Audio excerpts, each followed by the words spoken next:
Okay, hello, everybody. Good evening. Welcome back. It's good to see you all again. Yes, it is. It is. I tell you true.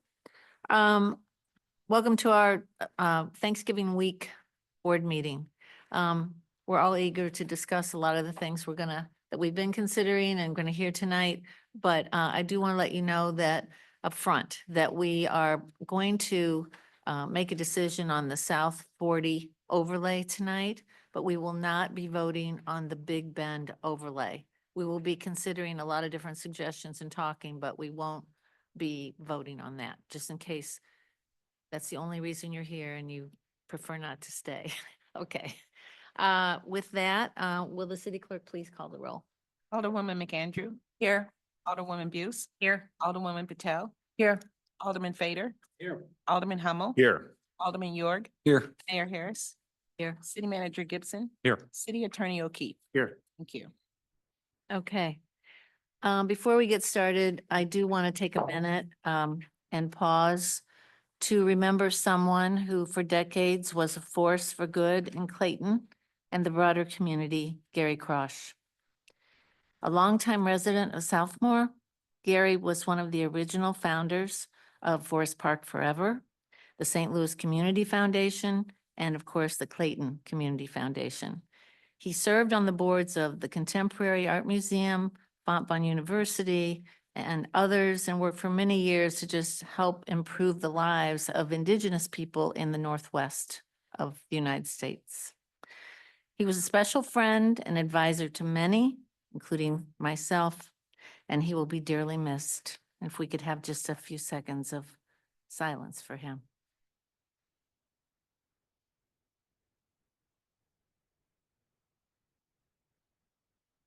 Okay, thank you. Now is the time for public requests and petitions. And so if anybody's here about an item that is not on our agenda tonight, this is your chance. And nobody's online raising their hand. You guys will let me know. Okay, moving on. As I said, we're gonna really take action on the South 40 overlay and not take action on the Big Bend overlay, but the public hearing is still open. And so let's consider the South 40 overlay, just now asking if anyone in the audience has any comments or questions about that overlay. None. Anyone on the board have any comments, questions about that piece of the overlay?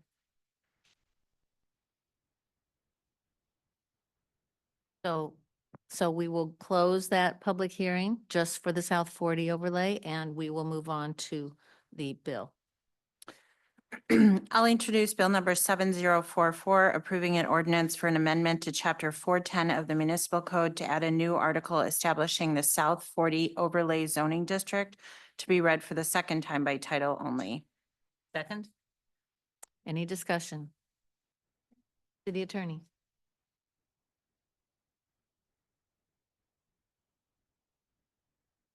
All right.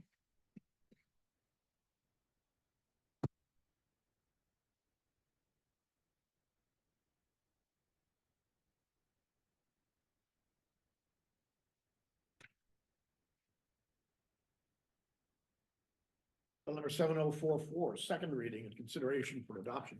An ordinance to substantially enhance Clayton's ability to regulate and constrain the spread of institutional land uses in residential areas of the city by amending Chapter 410 of the Municipal Code to add a new article establishing the South 40 Overlay Zoning District and other actions related thereto. Alderwoman McAndrew. Aye. Alderwoman Buse. Aye. Alderwoman Patel. Aye. Alderman Fader. Aye. Alderman Hummel. Aye. Alderman York. Aye. Mayor Harris. Aye. Thank you. Okay, very good. Moving on, the public hearing for the Big Bend overlay is still open. And so we will take that up now. And I think, I think we have some folks here that would like to address us. I can start with someone from Concordia University. Are you, Concordia Seminary, come on up and I think they have some information to share with all of us, which will be great. We appreciate. Sure your mic's on. Green light. Press the button. Yeah. Good evening. My name is Tom Egger, and I live at 1 McCall Terrace, which is on the campus of Concordia Seminary, where I serve as president of the seminary. I'm grateful for this opportunity to address our honorable mayor and aldermen this evening, as well as some of my fellow Clayton citizens. I have been directly involved in multiple neighborhood meetings and all community meetings regarding this project for the last 16 months since we first announced this project in June of 2023. I have great respect for this kind of civic process and for the importance of local governments taking seriously the concerns of the citizens and seeking a good future together for our community, this place that we all call home. I have served on the faculty of the seminary for 20 years, and before that, I was a student at Concordia Seminary for 7 years in the 1990s, so I've been studying and serving here in Clayton for 27 years, half my life. With my wife Tori and our 6 children, we've lived on the campus of the seminary for 9 years, and Tori and I will likely live here for another 15 or 20 years. So Clayton is my home, and the Concordia Seminary campus is my home.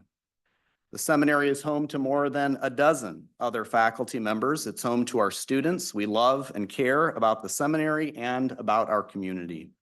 And tonight, I speak to you both as an individual citizen and as a representative of Concordia Seminary. Concordia Seminary has been carrying out its mission for 187 years. And has been part of the Clayton community for 100 years.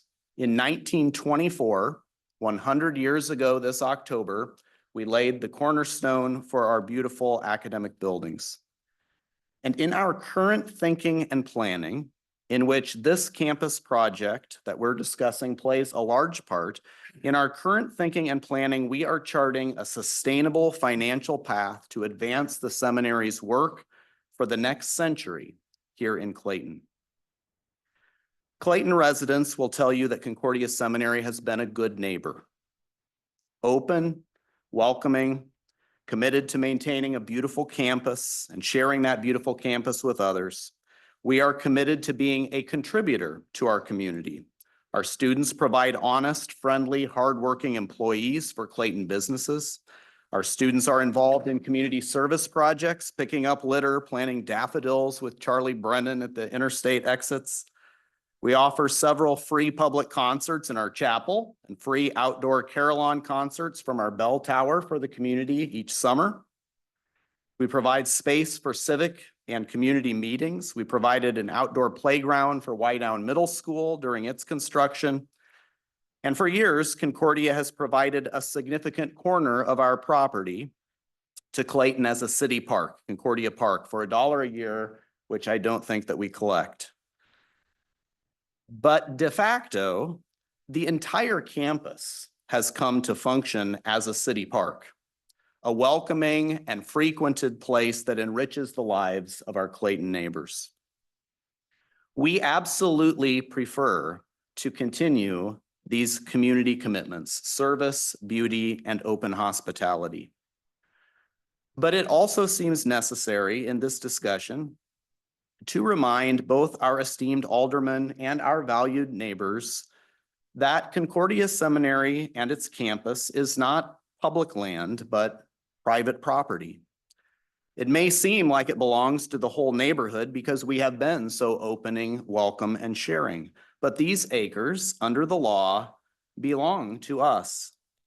And the carefully planned development of our own property in a reasonable and responsible manner, and for an application completely fitting for an educational institution, athletic fields, such development is a crucial step forward for us in our defined long-term plan to maintain the mission and character of our seminary. Let me talk a little bit about our long-term planning. In 2017, under our previous seminary administration, we developed a campus master plan that resolved to construct new married student housing closer to the center of our campus, replacing the married student housing on our western acres, which would open up the western acres for other uses. And then to explore leveraging some of our underused acres on the property to create a long-term revenue stream for the seminary. It is our right and our intention to develop our western acres in some fashion. It is important for our long-term path. Various uses and developments were contemplated, but when discussions with Washington University turned toward the possibility of shared use athletic facilities, this was the perfect fit for our long-term plans. The proposal we have brought with Washington University is not for 24-hour retail space or for a helicopter landing pad for St. Mary's Hospital. Our proposal is for ball fields with dark sky lighting. The overlay guidelines and restrictions that have been developed ensure that these fields will not be a nuisance or a safety hazard. This proposal will enable Concordia Seminary and Washington University to utilize and enjoy their properties. And this proposal will not prevent our neighbors from using and enjoying their properties. A number of people have raised the concern that we are not being comprehensive enough in our planning.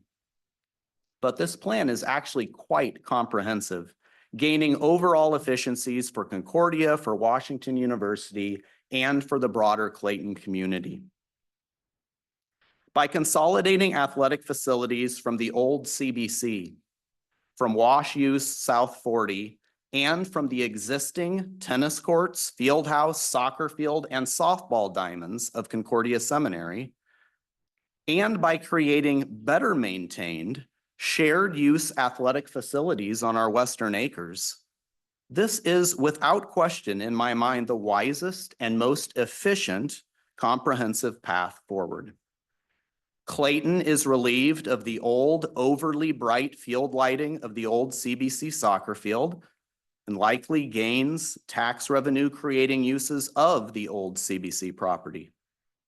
Concordia Seminary and Clayton neighbors are relieved of some of the most unattractive structures on the present seminary campus, namely our old seminary field house, which has sentimental value to us, but is frankly an eyesore, our defunct tennis courts, and our poorly designed married student housing. With athletic facilities on the western acres, Concordia Seminary is relieved of the need to develop on our eastern acres a new basketball court and a soccer field. This plan maximizes the overall green space preserved on the Concordia campus, a campus that we have so generously shared and beautifully maintained, and that we are seeking to continue to be able to beautifully maintain and generously share with our neighbors. I want to say here clearly tonight, changes are coming on the 72 acres of Concordia Seminary. This is our carefully considered campus master plan, developed and approved by 2 successive seminary administrations, by our Seminary Board of Regents, and by the Board of Directors of our National Lutheran Church. We are committed to continuing our positive, welcoming community posture, as well as our historic, stately, green-spaced campus. And we must pursue development of some of our perimeter spaces. We are firmly convinced that our partnership proposal with Wash U for shared athletic uses on the western acres is the optimal path for such development. If this is not approved, or if it is so unreasonably restricted that it becomes unworkable for Washington University, Concordia will still need to pursue some kind of project on those acres and will thus immediately begin to design and negotiate alternative developments. It does not seem likely to me that other alternatives will be as advantageous to the seminary or to the surrounding community as this first choice proposal.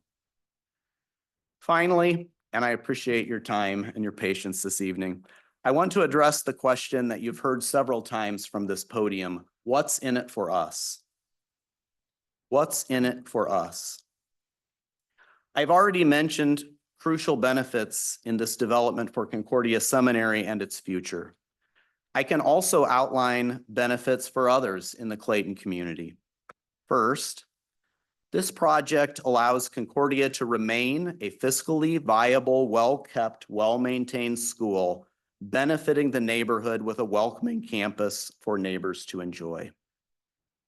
Second, as part of this campus development, Concordia will construct a safe pedestrian path through our campus to Des Moines, which will especially benefit children walking to Captain's School.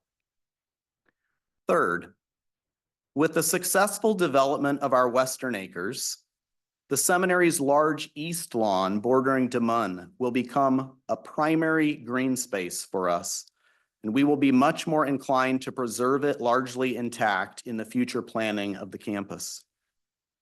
And fourth, the seminary will continue to provide Clayton with the use of Concordia Park property on the northeast corner of our campus alongside Captain's School. In fact, I've committed to the mayor that we are willing to discuss ways in which we could define this as a longer-term partnership.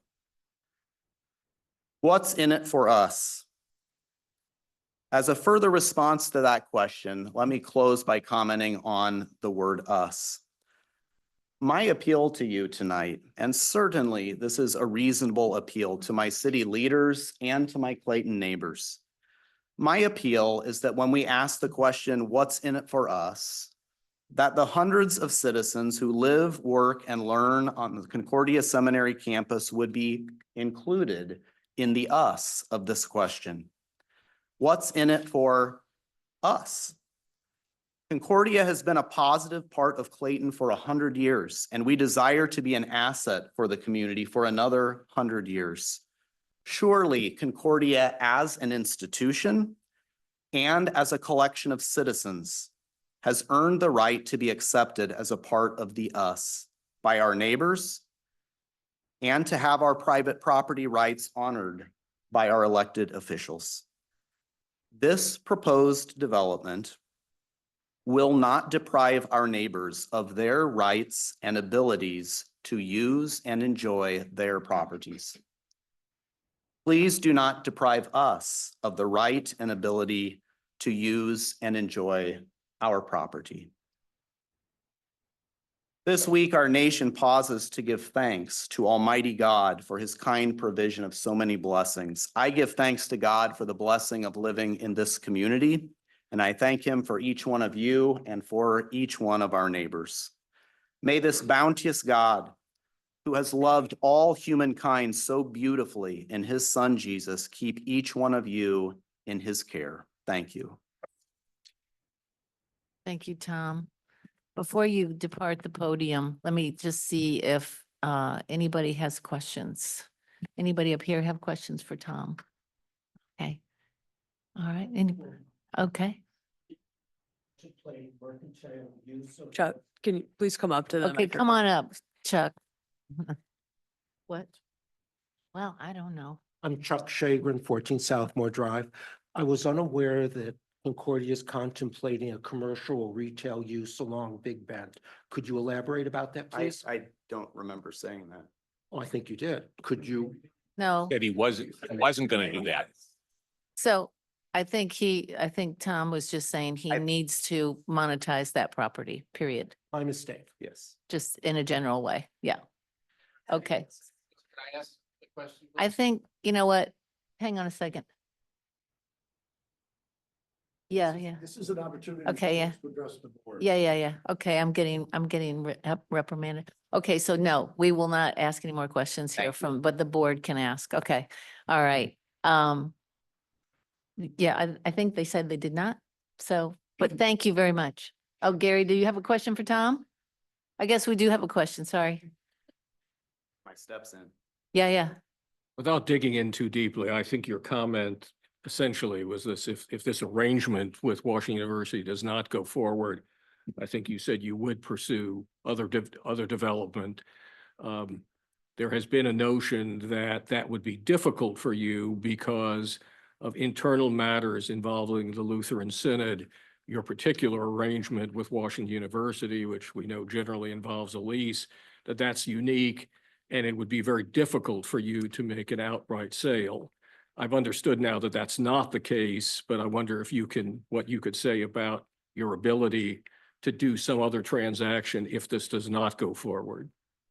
We certainly have the support of our denomination to explore any creative ways to secure a stable future to execute the purpose of our institution moving forward in the long term.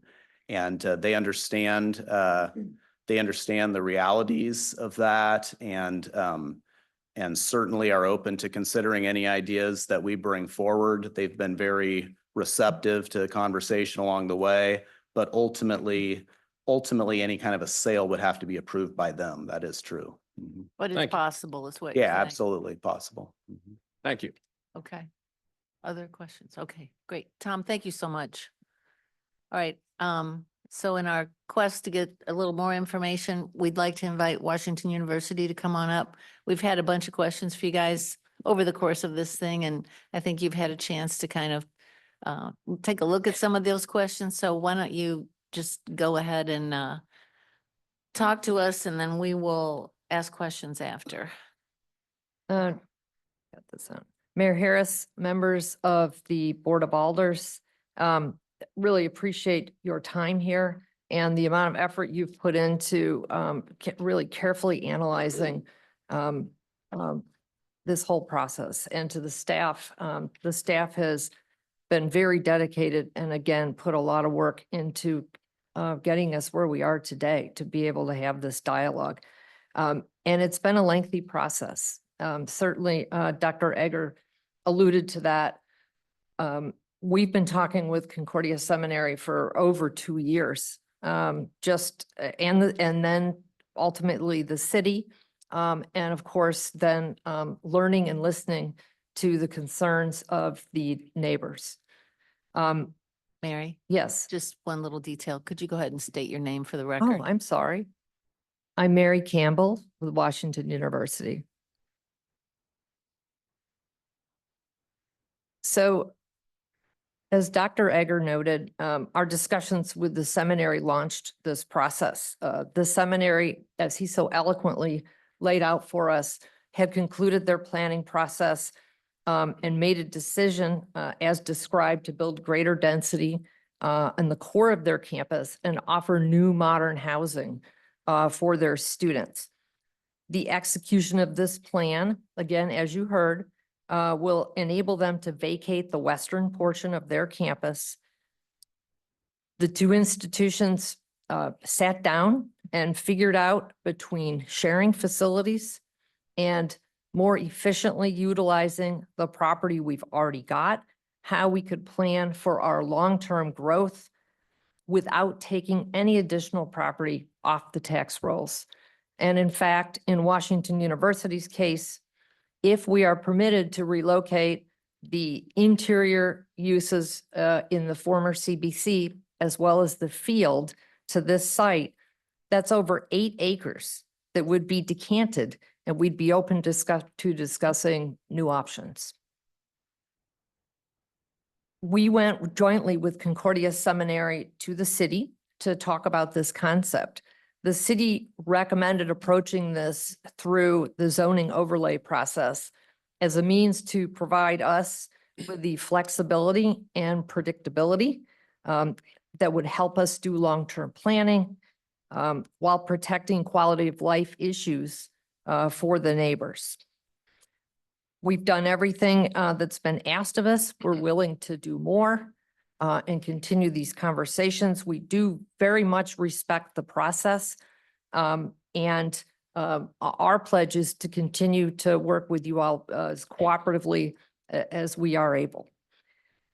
We engaged the neighbors over a period of, I think, 16 months, as Dr. Egger said, with meetings that were hosted by Clayton, by us. We met as a larger community. We also met with individual neighborhoods. we have really appreciated getting to know our neighbors and their concerns with regard to this plan, but just period, with regard to how we can be a better neighbor.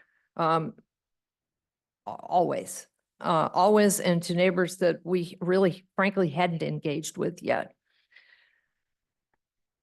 So we learned a lot. We are certainly willing to have reasonable restrictions on our proposed utilization of this western part of the Concordia campus, like the things that are in the overlay now that we've been talking about, noise and light restrictions, site capacity restrictions, et cetera. We're willing to consider this as long as we do not have, we don't have limitations that are material and detrimental to our program.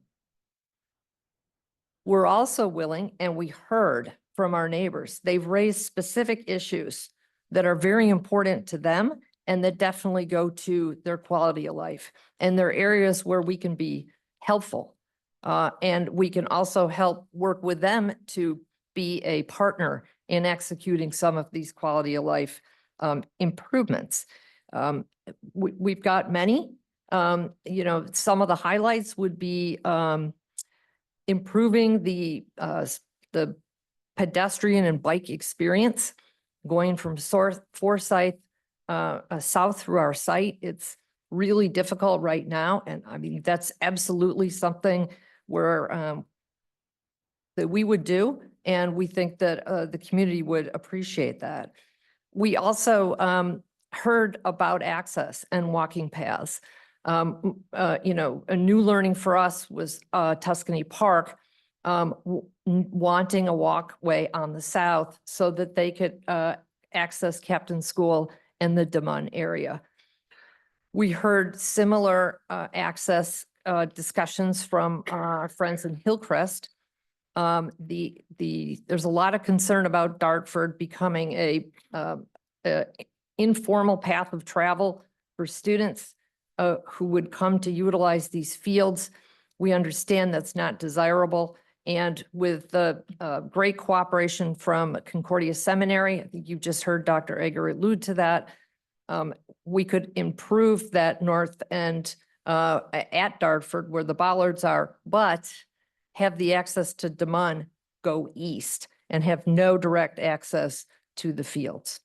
So between improving Big Bend for pedestrians and bikes and discouraging traffic to the fields on Dartford, that's definitely something we would like to continue to work on. We also heard that the community enjoys the fact that the field that's on the former CBC site allows community access when it's not being used by the university. We heard this is important. Our plan is to move and create a new multi-purpose field on this site. And we would certainly be willing to have the same arrangement where the community could access this field as they do now, if it's not being used by the Concordia Seminary or Washington University. So I know you have a lot to do tonight, so I don't have any more comments, but I'd certainly be happy to entertain questions. Yeah, I think I'll just start off with a couple of quick questions. Two that keep, that you've heard a lot, and I'm sure sitting through meetings and we've certainly heard a lot and have ourselves. I think there are questions about the intensity of usage on whatever fields and in total, what is the intensity of usage? And I'm wondering, I know we've asked you guys, what is the current usage? What are the current usage numbers on your intramural sports facilities? So I believe, is that on the attachment that you have on the Engage Clayton site where it's got? Yes. So are those those are the numbers that exist? So yes, so the city staff put that together, but they shared it with us. We provided input real Okay. stats. And we also, if we saw something that, we thought was incorrect, we worked with the staff to make sure it was correct before, the staff posted it on the Engage, Clayton site. So just for those in the audience that want to know that information, it is on Engage Clayton. It shows varsity sports, club sports, and I guess other. And so I'm just gonna throw out some numbers, but at the risk of, getting confusing, but it's looking like somewhere between 100 and 300 people are what we look at in attending these games or practices, either one. That's pretty much it. 20 to 75 spectators, period. So I just I know a lot of people have asked, and I want to bring that out. And I think that's what that helps us in terms of understanding what limits we want to put on this current overlay. Also, another question that comes up a lot is we've kind of gone back and forth on the number of facilities, if you will, on the site, or the number of entities, I don't know what to call it, it's, number of the combination of buildings plus fields. And we've gone back and forth between 5 things and 6 things.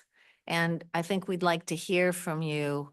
I know you've stated that you feel you need 6, and we'd like to hear from you why. So we have the slate of the 6 things, as you said, Mayor. We've got the baseball field and softball field that we would like to relocate from the South 40. There's also a field that's essentially wedged between those two.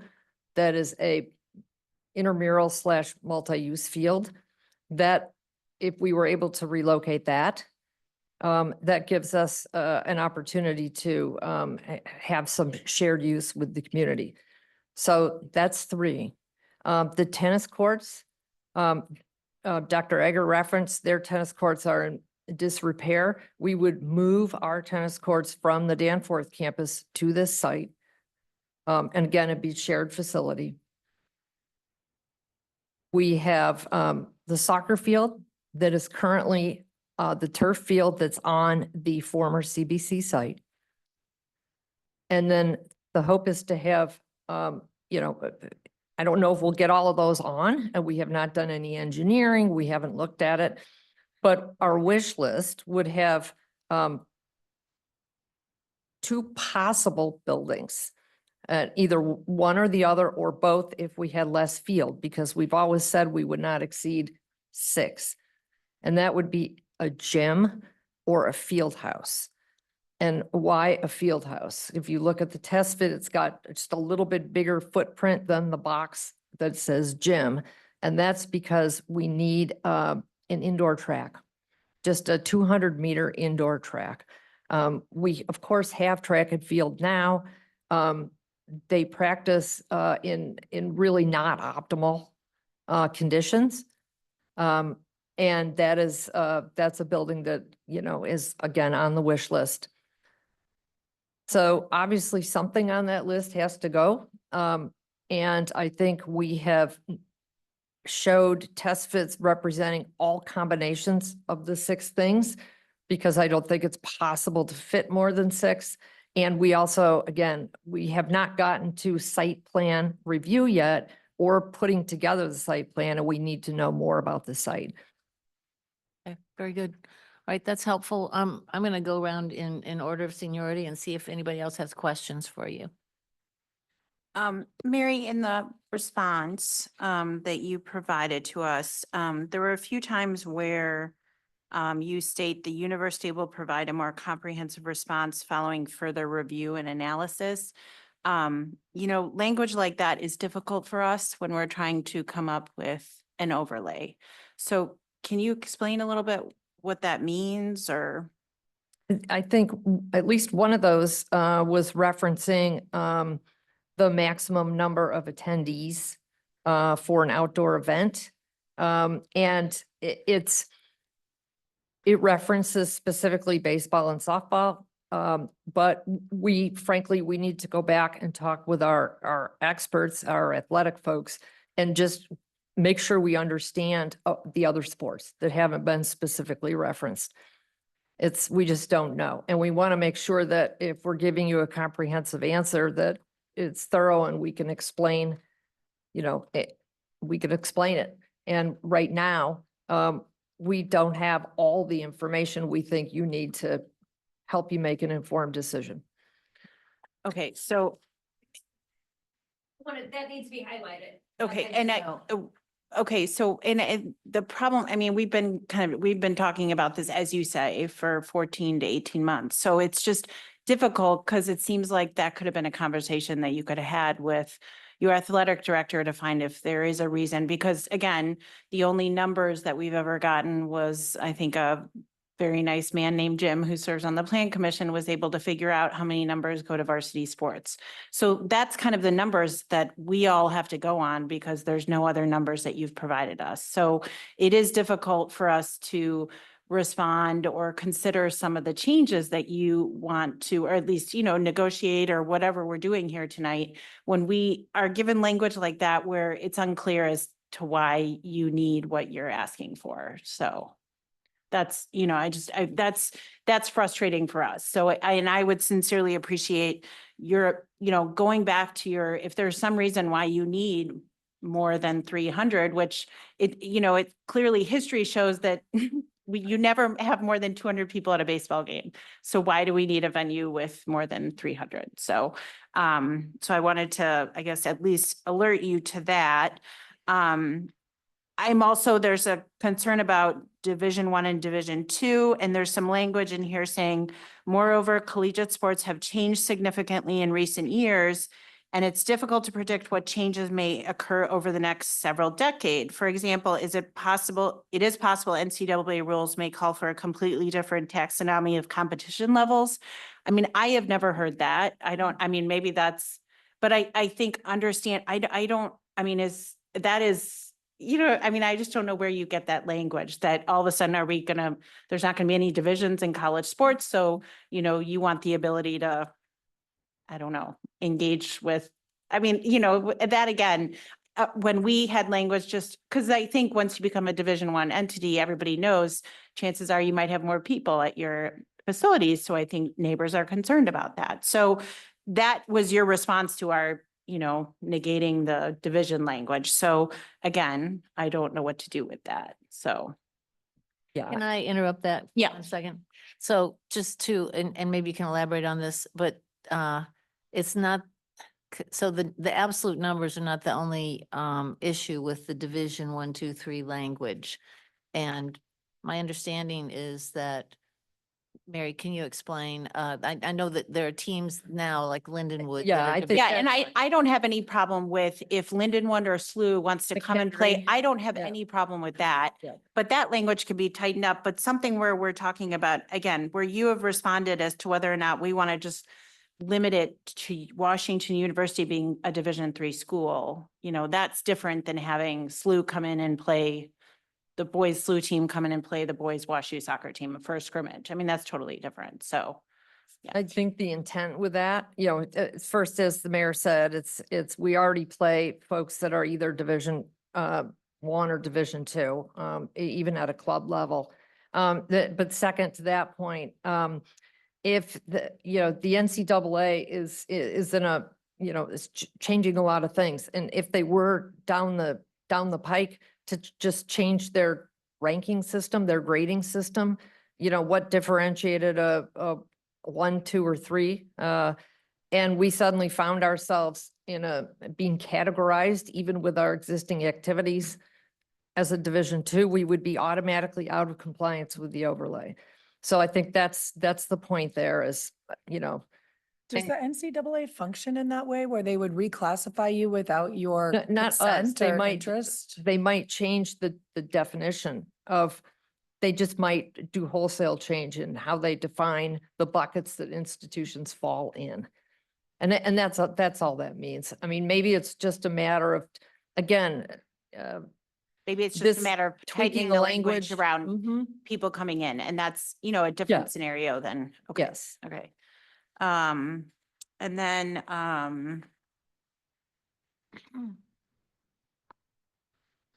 there was, there's concern about the lighting schedule. I know that you guys wanted to revert back to 7 AM. Yeah. And I'm just wondering why would you ever want lights on at 7 AM? I just feel like, I think I looked and I think the latest the sun ever rises is in January at 7:15. So it seems like you would never have people on a playing field here prior to, I guess I don't see the reason to reverting it to 7 AM. I don't know why we just can't keep, I mean, I don't know why you turn the lights on at 8 AM. I mean, I don't want the lights to come on in the morning ever, Right. really. I mean, the lights can come on at night. I mean, that's understandable, but I don't know if you have a response to that at all. No, other than, we actually did talk to our athletic department, and the student athletes do at times, given their academic schedule, they come out in the morning for practice. So, and just again, given that schedule, not having them be able to come till 8 is an issue. They do come out early for practice.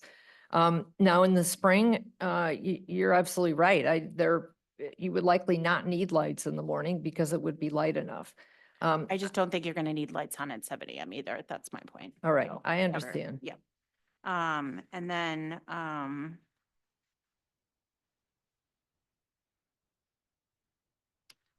I will, I think one of the last questions, regarding whether, we changed a lot of shoulds to shall. There was, I think there's here, however, the university is concerned that the word shall may create a technical default, as ultimately a determination of whether these requirements are met is highly subjective. Can you explain that a little bit more? So I think if you look at the red line of the Yeah. overlay, there were two that were called out as So just two. just two out of the Okay. 8 or so that are listed that were changed. There were two that were called out. And it was really because of this concern of, again, of triggering a default, and it may just need some finessing. One of them specifically was, there's a really strong tree growth preservation plan, canopy plan that's in this overlay. But then putting a shell here, it could potentially, again, put us in default if we're actually doing something that complies with the other sections of the overlay. So again, just needs discussion.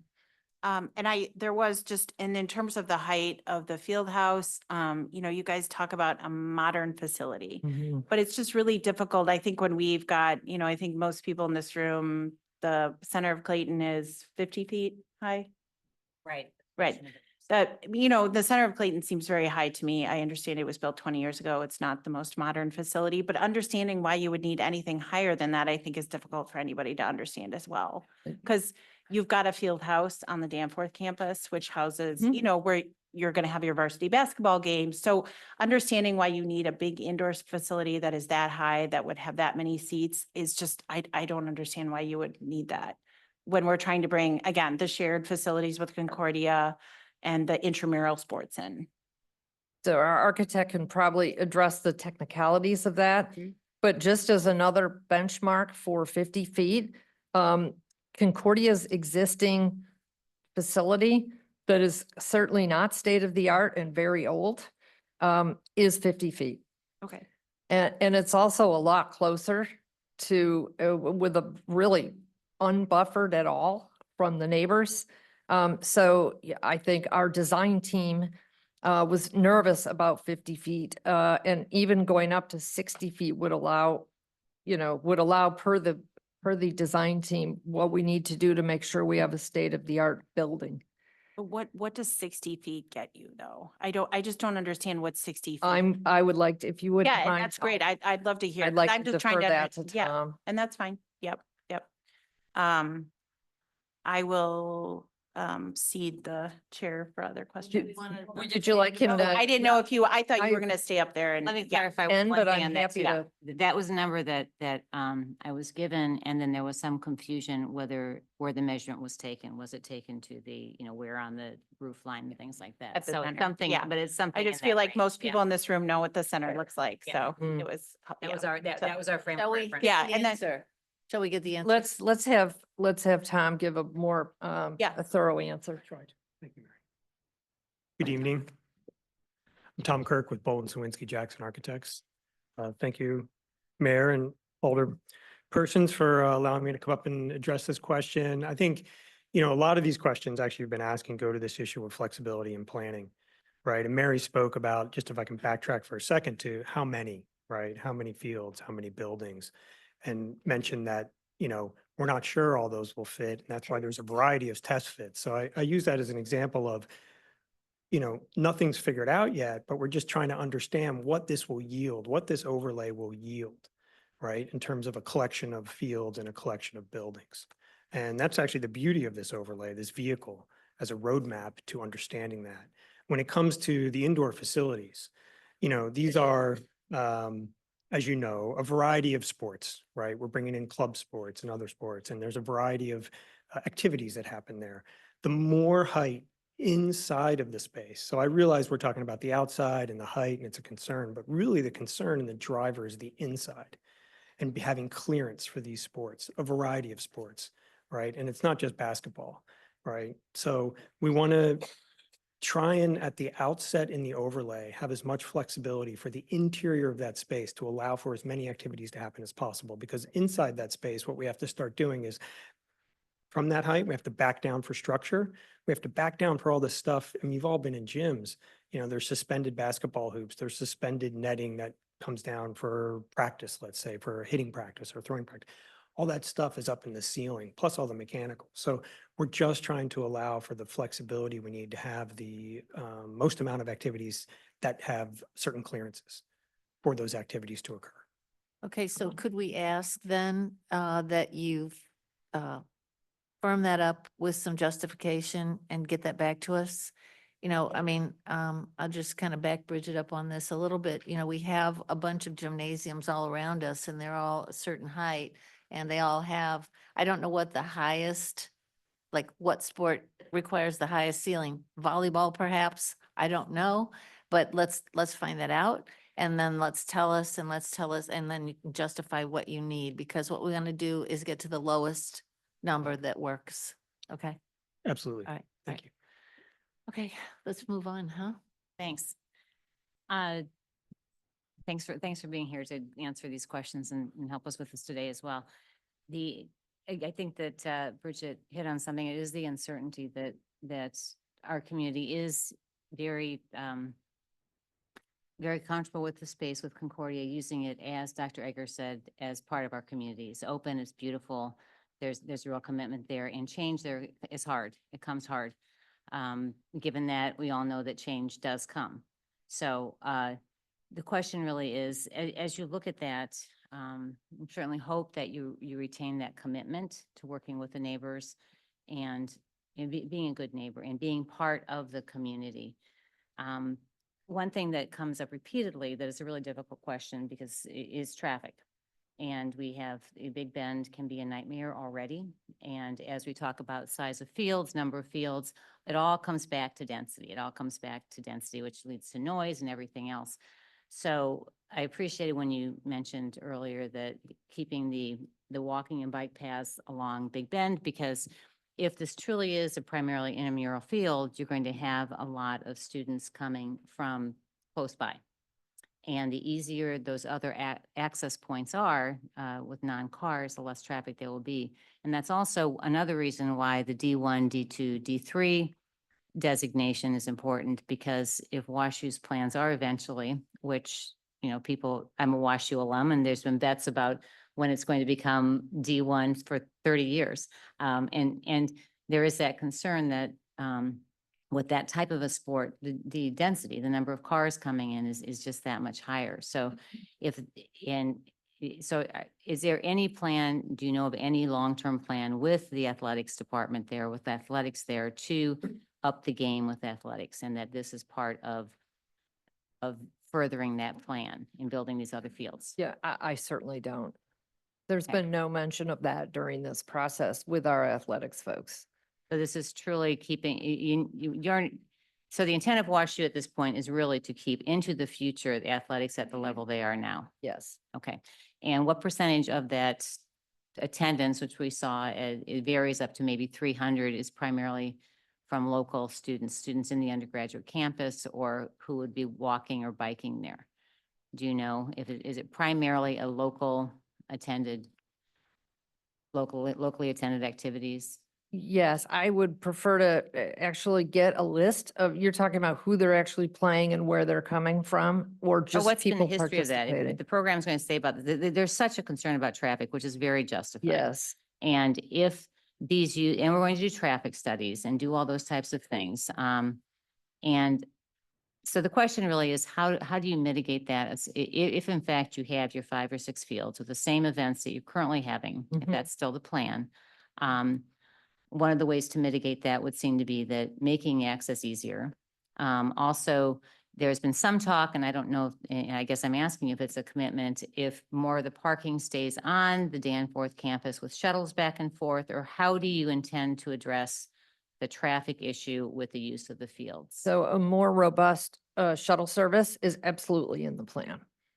And so to, again, to minimize the number of individual car rides that you would have impacting Big Bend.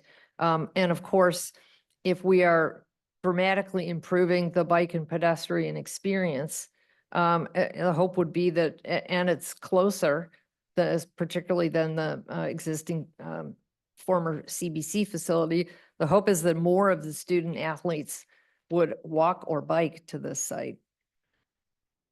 Okay, if it's developed with that in mind as a priority, I think that would address some of the traffic things.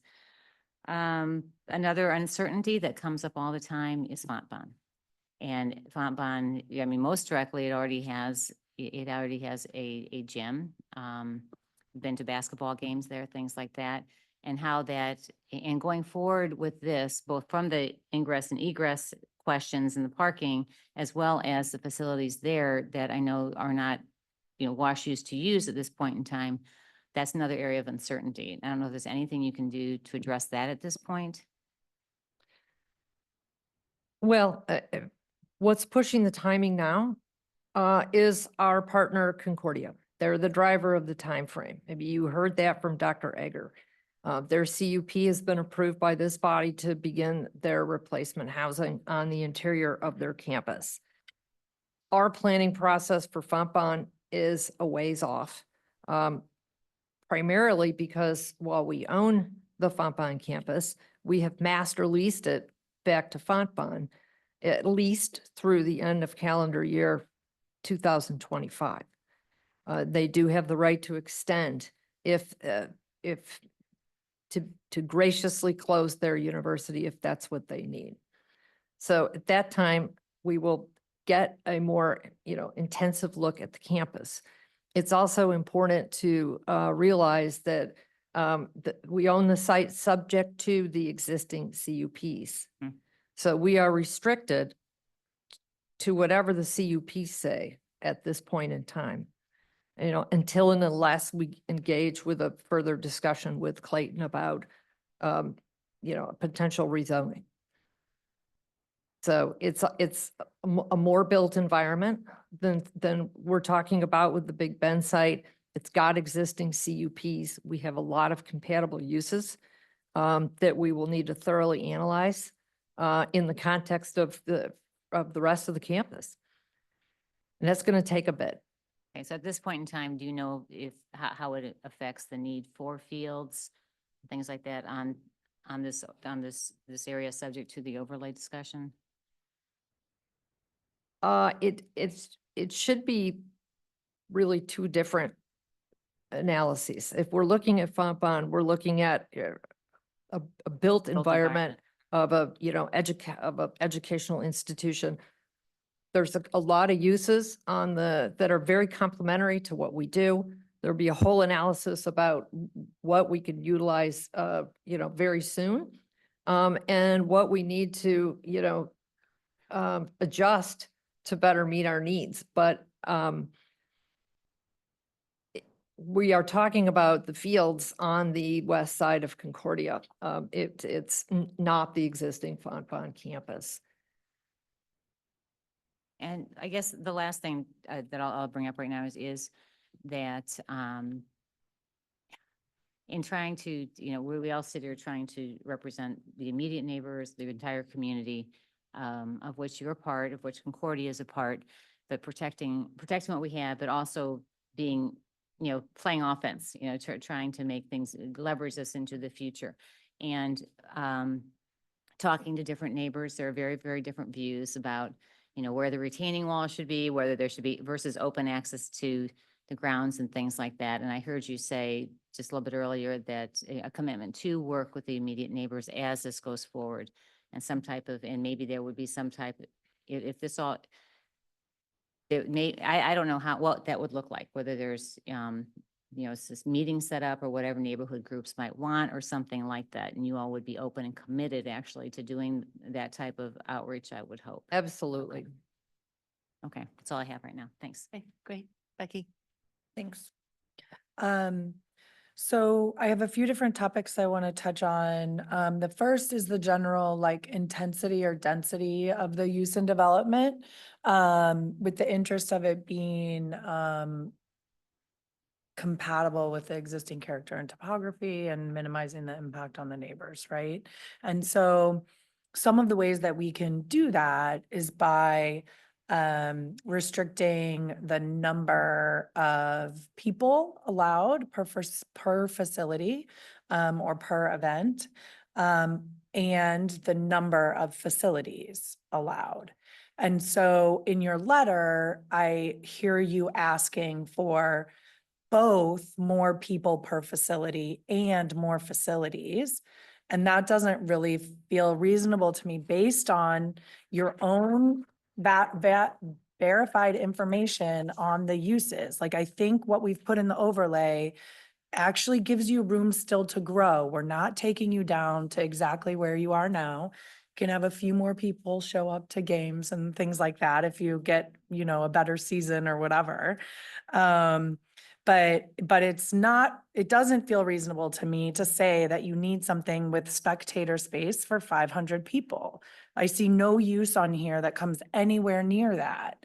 And you tell me you want that and you want 6 whole facilities. So if you what can you say, like, what do you actually prefer if you, and like, on what grounds do you ask for this? Like, what is the actual use?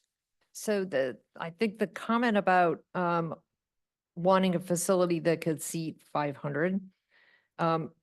Again, Tom may be able to illuminate this topic a bit more, but it is to have a modern facility. It's that has retractable bleachers. That's also something that is not in this particular version of the overlay. It's going to be, it's at some point you're going to have to build it to be, a state-of-the-art standard facility, and they're generally over 500 seats. They may be retractable bleacher seats. I mean, the Clayton High School is over 1,000.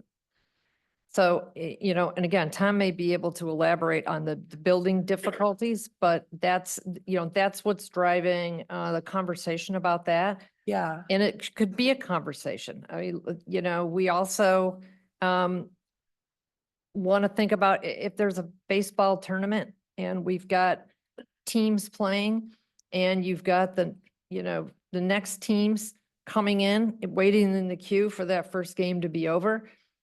Would that put us over the limit? Those are the kind of things that we're getting additional information on.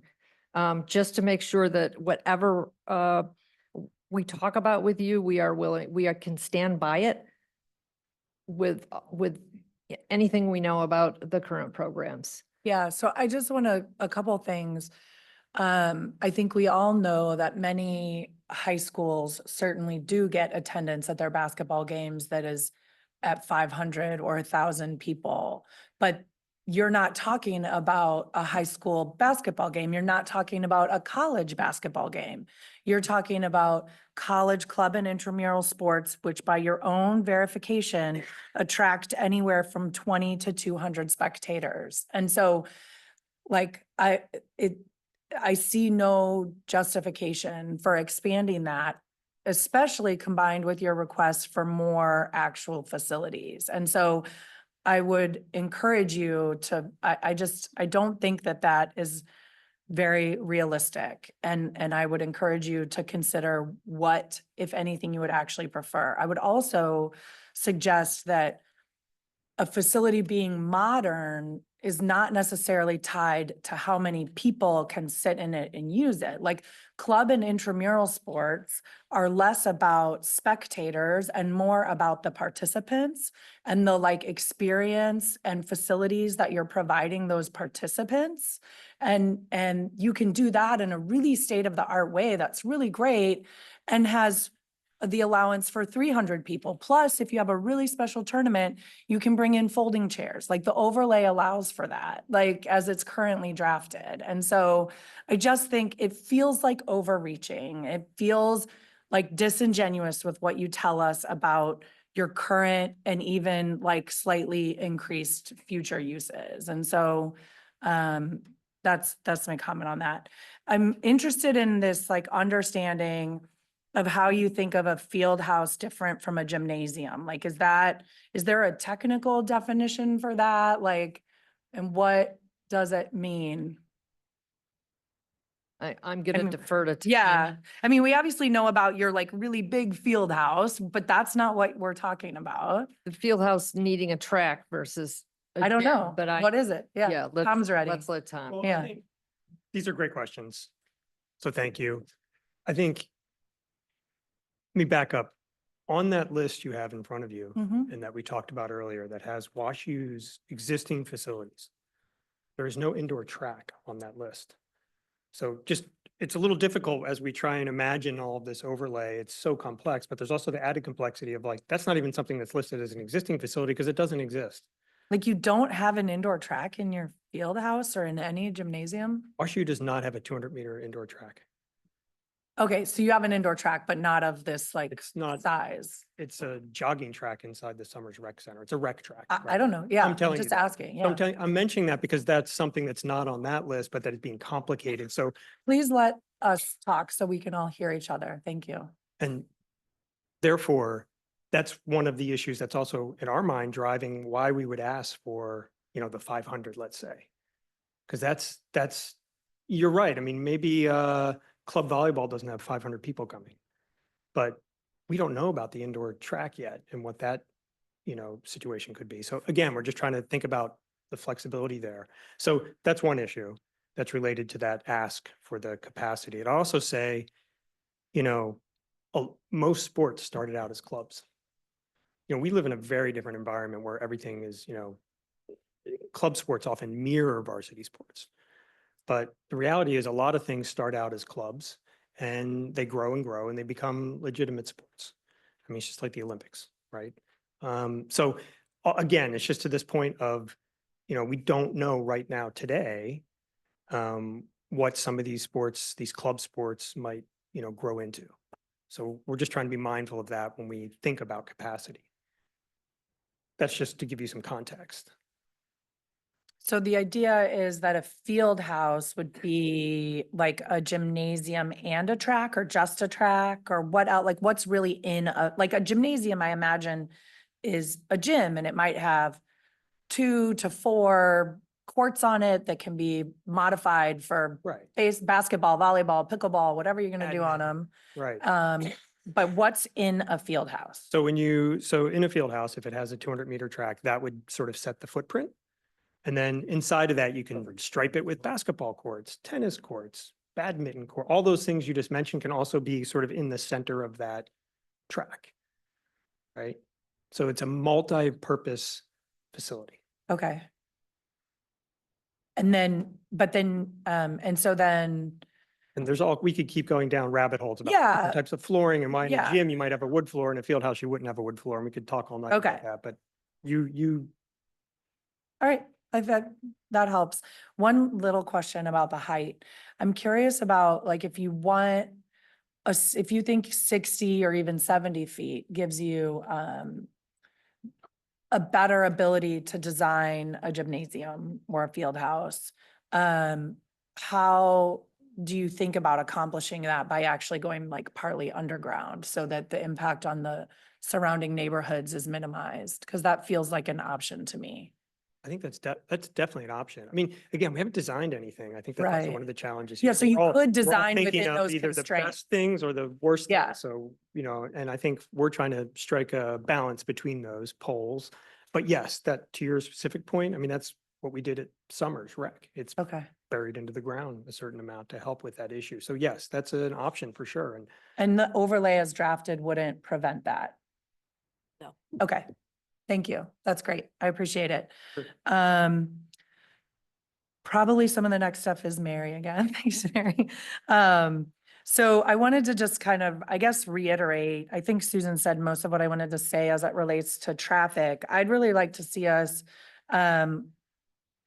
put something in. I think generally, we tend to over-require parking, and therefore facilitate greater use of like vehicles and create more traffic in many cases. There's some evidence to that. But I think the university itself has a really great opportunity, as you said, to use and expand as needed the shuttle service and the wonderful garages you built underground that I think really do have the capacity to, my impression is they have the capacity to support additional usage.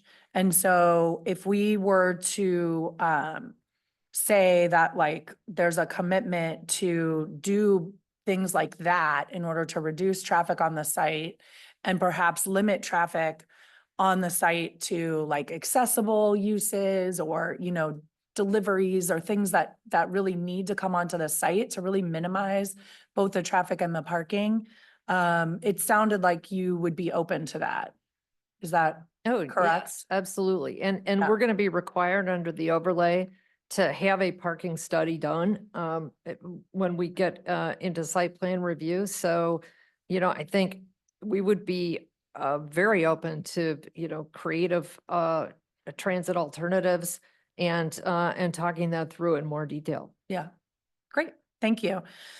Some of the other stuff we've heard from residents who are truly engaging with us, understanding the potential development and thinking about how it will feel, are concerns about some of the uses that are included that are actually not athletic uses. And so I'm interested in understanding what your response would be if we would remove the allowable uses of commencement, performances, and campus programs and cultural events, since those aren't actually athletic in nature. Yeah, so I don't want to make that commitment, but I am very happy to break that one back. Okay, And, Thank and just to underscore, I mean, this particular draft, we got a week ago and we rushed to get something back, but there's a whole lot of opportunity in here for us to work with you and continue to work with residents and neighbors to try and, to try and address some of the things that either haven't been addressed or we needed to get more information on. Yeah. Or just things where it seems like we're almost there, but not quite there. Yeah. So, Thanks. The last is my last topic, and that is noise. So the overlay is currently drafted, talks about noise, and I think we'll have further discussions about like hours and conditions of that, but it talks about actually two different sound systems. And I just want to talk to you about what I think those are. Like there's this primary amplified sound system and then a secondary system. And I believe the idea is that the primary amplified sound system is sort of like the announcers and speakers at a game. Am I saying that correctly, Anna? I'm looking at Anna. Yeah. Or did No, I the in- reverse them? The intention was primary would be for activities that had an audience. And Audience, yeah. secondary would be for events and activities that did not have Right. spectators or audience. Okay, thank you. And so I'm interested in understanding if, like, when I hear that, I think that makes sense to me. You're having like a varsity baseball game. You want an announcer to be able to announce some things in the game for the 100 or 200 people in the stands. But I'm wondering if it would be how the university would respond to a requirement that amplified sound system only be used for like those varsity competitions.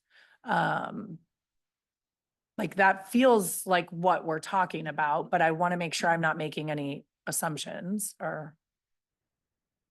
I think that's one we can definitely look at who's utilizing it and who needs to be utilizing it based on the definition. I mean, that clarification was important. Yeah, okay, great. Thank you. That's all. That's it? Okay, great. Alderman Fader. Well, I think the meeting tonight's significant for a couple of reasons. First of all, I think, again, as a group, we had not heard from Concordia, and I think that was very important. And I think it was important for Tom to mention the fact that there is the alternative if this transaction does not go through, that Concordia is compelled to do something else with the property. That would certainly not be my hope. I hope, however, that people in the community will realize that that is a realistic possibility here, and that has to be brought into the context of what we're talking about. So I think that's an important takeaway. The other important takeaway is I think for the first time tonight, we moved from a hypothetical project, which is what we've been dealing with until tonight, until we are much closer to having actually a real project we're talking about, because for the first time, we have at least the quasi applicant, Washington University, in front of the board at one time. And so in many ways, that's extremely helpful, and I think really moves the project forward to have some meaningful discussion. I think it's important because, as I said at the last meeting, when all is said and done, I think the overlay for Big Bend makes more sense than going through the R2 and through the CUP, but only if we get to a point where I think we actually come up with a overlay that really does what it's supposed to do, which is, I think, to some extent, respect the rights of Washington University, which under R2 zoning, which is the current zoning with the CUP, does allow for university and does allow for athletic fields. So I think we have to recognize WashU's interest in this property, but I also think we have to really dig down and try to deal with concerns people have.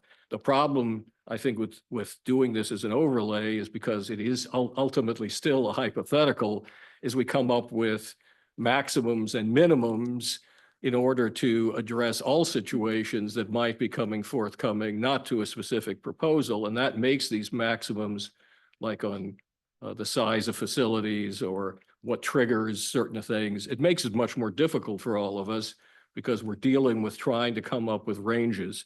And I think that's all the more reason why it is important, Mary, that we get more information from the university. I think if everyone has not, I know you can't see it from here, but this little sheet with all the facilities on it, if you haven't seen it, you certainly ought to get a copy and you ought to circulate it, because I think it is, as has already been alluded to, it tells a lot. I think of the various facilities it describes here, with the exception of the multi-purpose field, it indicates that almost everything draws 200 people or less. And so when you contrast that with then putting in the ordinance certain maximums that, for example, suggest theoretically that you could have two venues going with 600 people each, I can understand why people would say, oh my God, it's the end of the world. Well, there's historical data here. We're not speculating. Washington University's athletic department can tell us how many people come to these things. And I think the likelihood that you'll ever see 600 people at anything is extremely low, or that you would see two events with 600 people. None of the statistics we have would suggest anywhere close to that. So those are all things that I think we need to consider at this point. I hope we get more information. The more we know about what the athletic department actually can give us, in addition to what's on this sheet, in terms of realistic expectations of numbers. That allows us to deal with the issues of how many venues, how big they should be, all of these things. We're still not there yet, as far as I'm concerned. I personally think we need to get there because I'd like to see this ordinance passed, but I'd also like to see it be an ordinance that everybody will be protected by, and the university will still have a reasonable use. I will say, by the way, just in passing on this issue about Division I, or the fact that the university is now Division III, I think the wording that we had in there, frankly, just wasn't very helpful because it basically said, if anything happens there that involves Division I or Division II, that's a violation. And it was pointed out to me that Washington University plays teams in certain sports that are in Division I.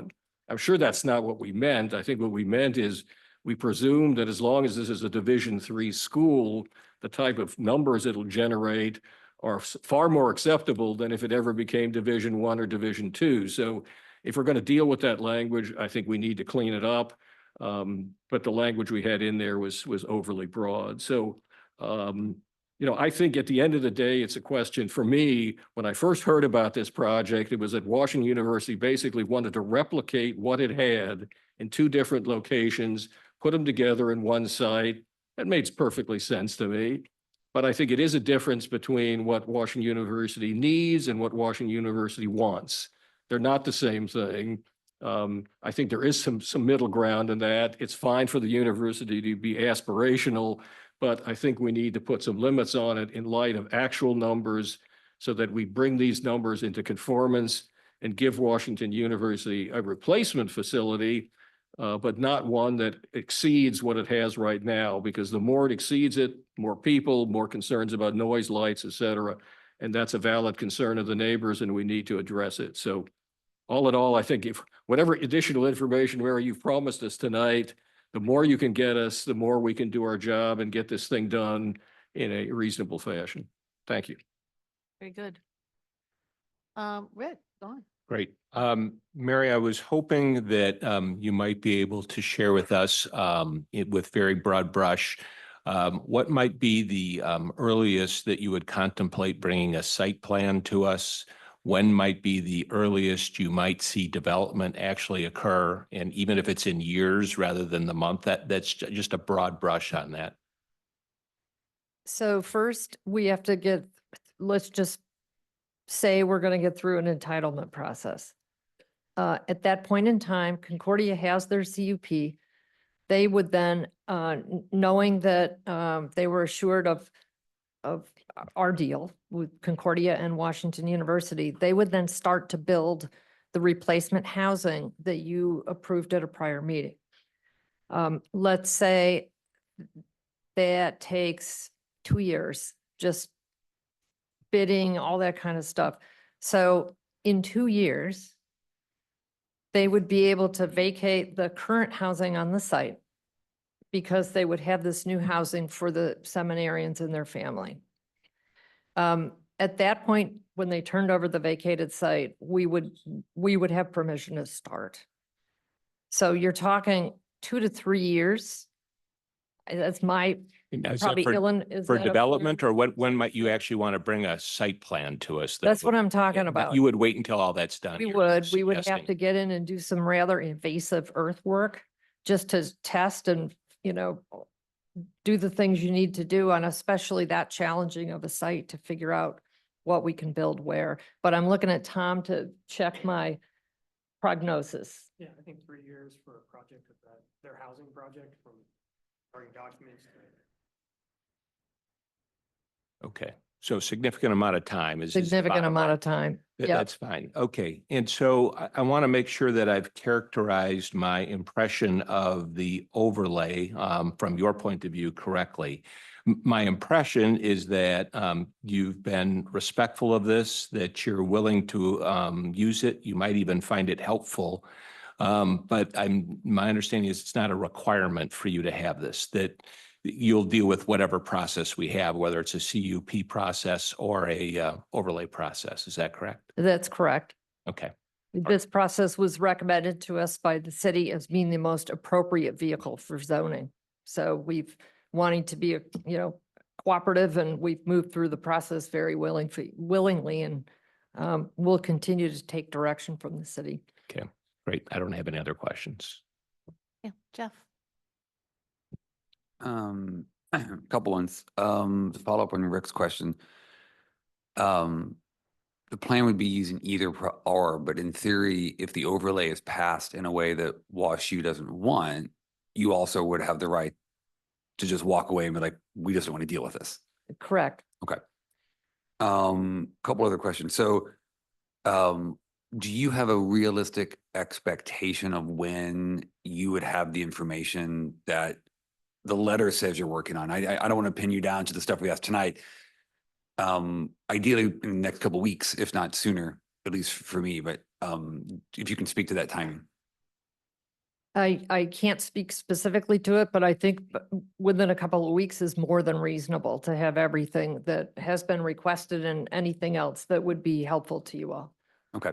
Yeah, I'd like noise related to the permits, maximum height or maximum numbers, and then why the height. So it seems like those are the things where you're still looking at the athletic department for numbers. Yes. So, And yeah. if we can get a complete list, the things we're not working on, we'll get working on right away. Okay, thanks. Okay. Just to confirm, because I think we've kind of walked around it, and just to kind of make the statement, part of the concern with the building, as I'm understanding, is that you want the flexibility of, the height and the track. And I'm assuming it's because you only build a building once, Mhm. and there's millions of dollars you sink into a building, and you want to have it sized to adjust 3 years from now. You don't have to basically tear down a building and rebuild it That's right. to be, okay. And then I guess the last question I've got is with broad brushes, right? Because you don't control Big Bend. We don't control Big Bend. But there's a lot of concern about traffic on the Big Bend. We've talked about lights. We've talked about, can you speak a little bit to WashU's philosophical approach to how they're going to handle Big Bend if this goes through, owning Fonpon? Like just how do you think about Big Bend in terms of helping out with traffic, dealing with all of that? So let's assume that Big Ben is the logical ingress and egress. Yeah. Because we're not going to cut through the middle of the seminary. I think, the city engaged a traffic engineer to actually take a look and make some recommendations on both the location of, an ingress and egress from the site, as well as the methodology.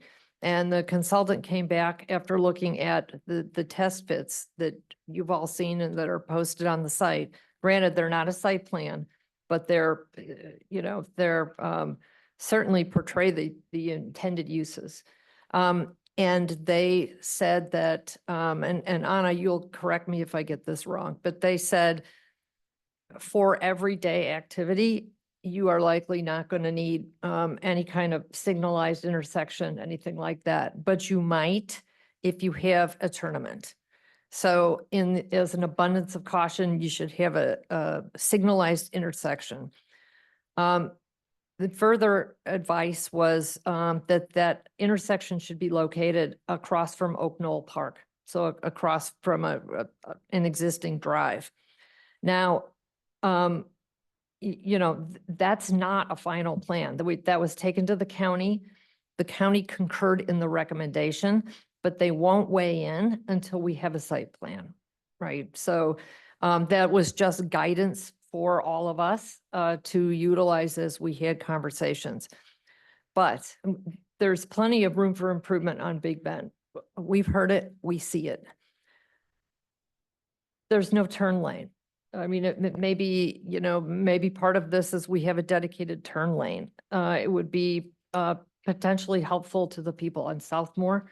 And because right now, you just have cars queuing up. If you had a signalized intersection, it would clearly help the Oak Knoll Park situation as well. I had my kids at childcare there, and it was taking your life in your hands at times, trying to, get out. And again, the signal would help. I would like to see actually think about a pedestrian crosswalk that was safe at this intersection that would also be beneficial to many communities. A dedicated turn lane into the site would again be helpful. So all these are things that I think if we work together and we continue to take feedback from our neighbors and start engaging in more thoroughly in Big Bend and its issues and its pressure points, hopefully we can augment some changes that will improve the situation. Thanks. Very good. Okay, so I'm just gonna do a little bit of a summary of our needs from you, but also, Anna, will we produce some kind of a list of the things in case I've missed something, Bridget's missed something, but okay, so essentially, what we need in order to refine this further is concrete numbers on actual usage, and then maybe, additional, so that's what you need to replace what you've got. And then what would you like extra? So we need to know where that line is. We need to understand about the height for a field house or a gym. We need to make sure we know why you need the height you're asking for. What's the minimum height that we could use, okay? And we need to back that up with the approved heights for the volleyball games or whatever it is. We would like to get your thoughts on the sound system topics. And also, so I think those are the key areas. And then my question to you is, one, we talked about access to a field, is what you mentioned. But I would like to understand, because people have, Egger will correct me if I'm wrong, but people have sort of unfettered access to walk around on Concordia wherever they want to go. Except for the cheese bandit. I don't know if you remember him. He was throwing cheese slices on cars as they drove through Concordia. So unfettered access is something that I think would be valuable to all the surrounding communities, to be able to just walk out your door and walk across the fields, as long as there's no activity going on, no game. And you mentioned one field, but I'm interested in the whole entire Big Bend overlay parcel.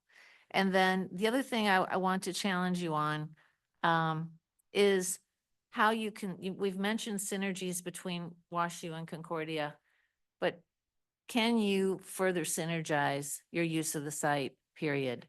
Can you put a field, can you build part of your field house underground and put a field on top of the field house, according to the parameters that are in the overlay? What can you do to overlap fields? You've said you need the two, baseball, softball, and then intramural. Can't intramural overlap with one of those other fields? I mean, how can we reduce the intensity of the site in terms of number of things? And I would just challenge you to try really hard to do that, because I think that would be a really important factor and of great value to the community. Okay, yeah, okay. All right. And I'll just add, Mayor, I think we also owe some information on overall capacity, correct? And Yes, whether okay, you could yeah. avoid using lights in the morning? Yep. Since Bridget verified the sun rises at 7:15 at the latest in January. Can I ask one more thing? Kind of building, Yes. No, yes, you thank can. you. Kind of building on what's been discussed with Jeff and the whole idea of transit and encouraging safe walking. There's talk getting across Big Bend, and you suggested a crosswalk and things like that. And would WashU be willing to commit resources and working with the city to get that done? Yes. Okay. I think we've assumed that we would be the heavy lift on any of this, particularly since it's dealing directly with the ingress and egress of our site. Because students do come from all areas up in there where people are living.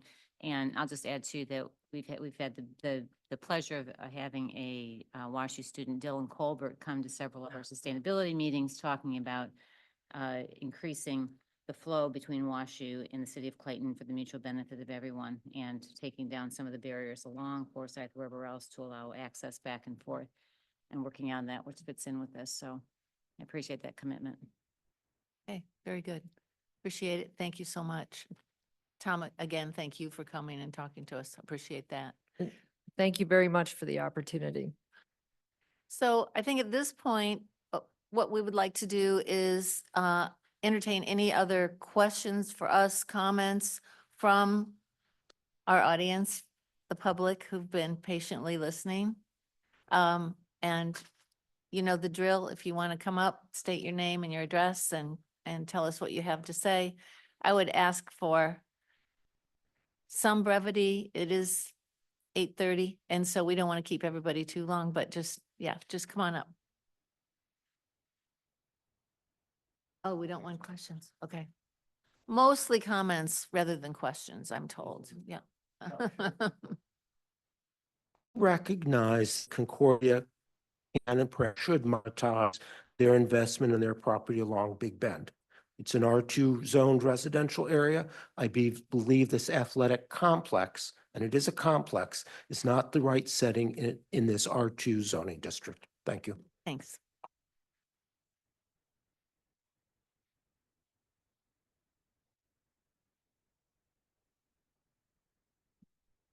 Hi, I'm Josephine Weil, 3 Forest Ridge. Hey, David, and thank you, Mayor. Thank you, Alderman, for giving all of this so much time. I want to tell you, after the last meeting that we were all here, the next morning at 4 o'clock in the morning, I was up and headed to the hospital, and I had surgery on my sweet little arm. As Dick says, it wasn't brain surgery. It wasn't heart surgery. It was an arm, but I do have a new arm here, and I'm very proud. This is my second outing since that time, and I'm a little headachy and exhausted, but I really think what's amazing, we have the letter from WashU. We don't have that beautiful picture with paper with the pictures on it, but they seem to not realize this is deemed residential. There's nothing residential about an athletic complex. And if you think they're doing all this for 200 students, are you kidding? They would love to be D1. They would love to have a big athletic school. It'd bring in a lot more students. It'd bring in a lot more in the athletic world. So I think the first problem is this is a residential area, and that's how we want to keep it. We love the fact that it's residential. That's our reason for being here. Understood. Thank you. I'm glad your Thank you. arm is healing well. Glad. I'll Glad be about that. leaving for Colorado tomorrow with my family. Good. All right.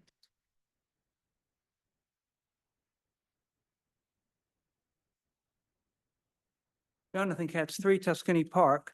We were told that the purpose of having a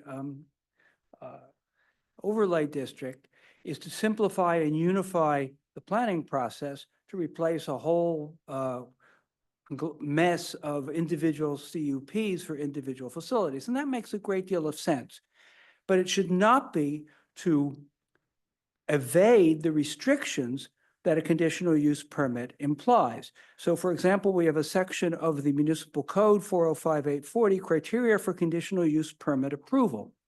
So the overlay district should incorporate this because it does not become a means to evade these criteria. So I suggest that the section 405-840 criteria for conditional use permit approval become an amendment to the overlay district. So all of its criteria are included in the overlay district. Thank you.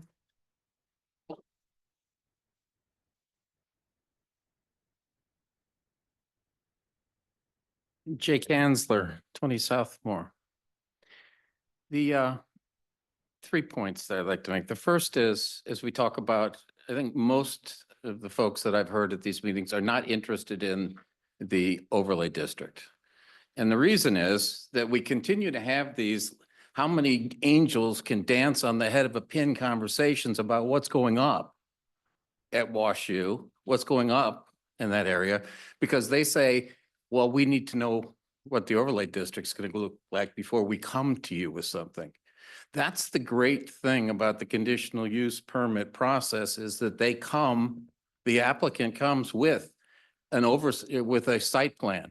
They come with facts. They come with ideas. And then we start talking about those. We don't talk about theoretical heights.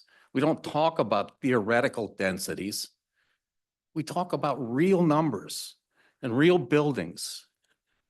And then we talk about it and then we vote on it.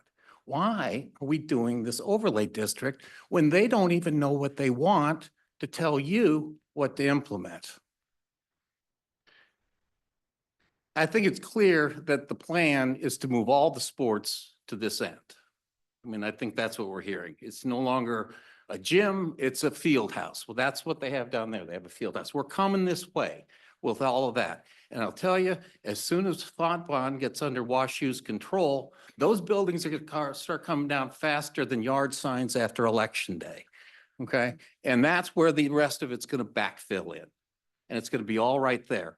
And why do we assume that if there isn't going to be much traffic with this, why do we assume that everything has to flow through WashU? Why can't it come through down or the backside of the Fontbonne process? Or why can't it come through Concordia? We keep saying, well, obviously it can't come through Concordia. Well, why not? I mean, I think that's the other thing. We don't know how to do this because we don't know what the Fontbonne process. And again, they're saying it's going to take 3 years before the Concordia finishes. We have time. And here's the final point I'll make, and I thank you for engaging me. We heard a lot of, oh my gosh, this is our property. What are we going to do with it? If you don't give us this, they have lots of land. They have lots of options. Okay, they have big field houses on Concordia now. We could do something there. The problem is these folks don't. I don't. I can't do anything else with my property. Okay, my house has been there 100 years and I can't do anything else with it. They can. So as we talk about property rights, as we talk about things that can be done for the community, they have 100 more options than anybody in this room.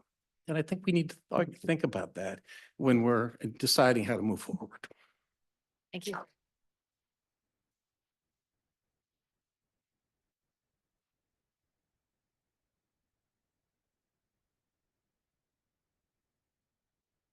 Okay, thank you. We'll get one coming up and then we'll take the online ones.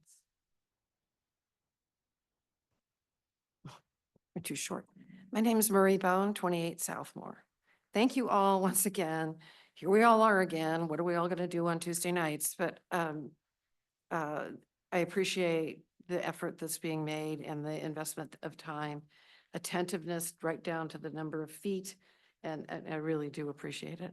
And I echo what Gary has said about finding what is being replaced and what is being added and what's a reasonable balance in that. The discussion about access, I live about 50 feet from Big Bend, and you've all heard about everybody's difficulties with Big Bend. It really is a public safety issue for the city of Clayton. And it's not one you control because you don't control the road. I get that. But to talk about the specified overlay district in terms of access off of Big Bend at a particular point and not notice that the Fontbonne property has 2 curb cuts on Big Bend suggests to me that it's a reiteration. If they're not ready to talk about what they're going to do with Fontbonne, then maybe the city needs to tell them what can be done. And having 3 curb cuts along Big Bend may or may not be wise. And just because we're not ready to place an overlay around Fontbonne doesn't mean you can't anticipate some things that are obvious. In addition, it would seem to me reasonable for the city to specify within the overlay that Washington University needs to maintain vehicular ingress and egress from Wydown to the overlay property through Fontbonne. which provides some relief on Big Bend. It also anticipates emergencies. If you have ever watched an ambulance or a fire vehicle try to get to an accident between 4:30 along Big Bend, and they are frequent, between 4:30 and 5:30 PM, it's terrifying. So I would just suggest that that is something that you could specify in the overlay, I believe, or at least could consider. And two other comments, if I may. One is that neighbors of mine have already been apprised that they can't disclose this, that they have to disclose this eventuality if they propose to sell their homes. And it's not expected to be of benefit to their home values. So please be aware of that. I do have a question, if I may, direct to the university. And that's up to you. Back to us and then we'll Fair enough. get the answer at some point. Okay. My question is, and it's a question that's been discussed at many neighborhood meetings, is did the university consider a use of the West Concordia space that was consistent with the current conditional use permit on that space, which is, effectively graduate student or housing, that type of housing? Was that considered? And if not, why not? Thank you. We'll put that on our list.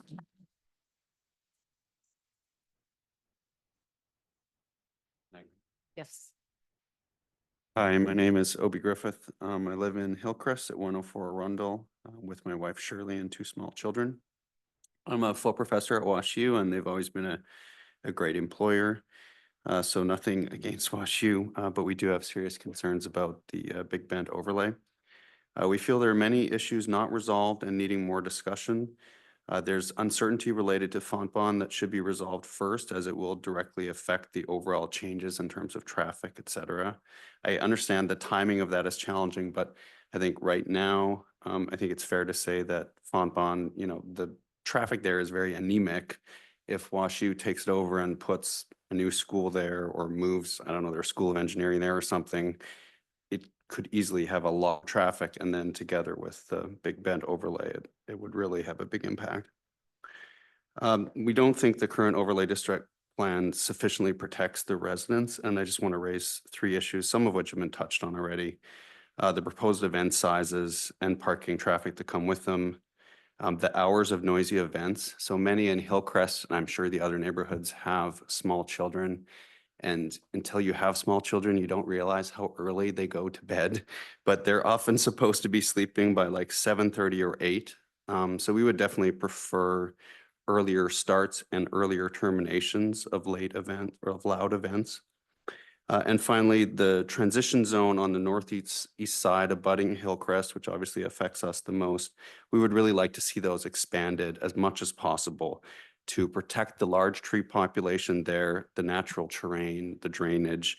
And this would really mitigate many of the concerns around noise and light for Hillcrest. Thank you.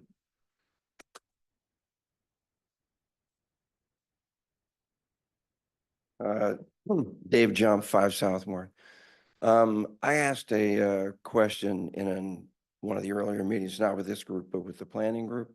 And the answer I got was understood differently by different people. So I know you want comments, so this is a question. So the current topography of the site is a hill that goes up, whatever it is, 50 feet or so. When you talk about the elevation and the allowable elevation, that is from the existing topography today, or that is from whatever the topography would be after the excavating, dirt work, terracing, whatever is done? I'll let Anna address that real quick. So I'm just gonna read the definition of height that we have in the proposed overlay district. So building height would be the vertical district distance measured in feet from the grade plane to the highest point of the coping of the flat roof or the mean level between eaves if it was a sloped roof. So we're using grade plane average, and so they use the existing grade plane that would be accounted for. So you would essentially put the footprint of your proposed building down on the existing topography before anything was changed, and that would establish your existing grade. And then you would have your proposed grade. So if any grades were going to be changed, we limit that change to 6 feet of the new building, and then the new building would be measured off of that height. The new building would be measured off of, The proposed, so the new building would be measured off of their proposed grade, but we don't, per the regulations as they're proposed, we wouldn't allow them to change that proposed grade by more than 6 feet from the existing condition. okay, the other comment I've got is just, everybody seems to like the idea of unfettered access and people able to come and go through this whole thing. And I know you can decide how big these facilities will be and how many seats and all of that. But to talk about how many people are allowed to be there and talk about it being wide open for anybody to come there, those don't happen in the same place. So I don't think you can have it both ways. Okay, thank you.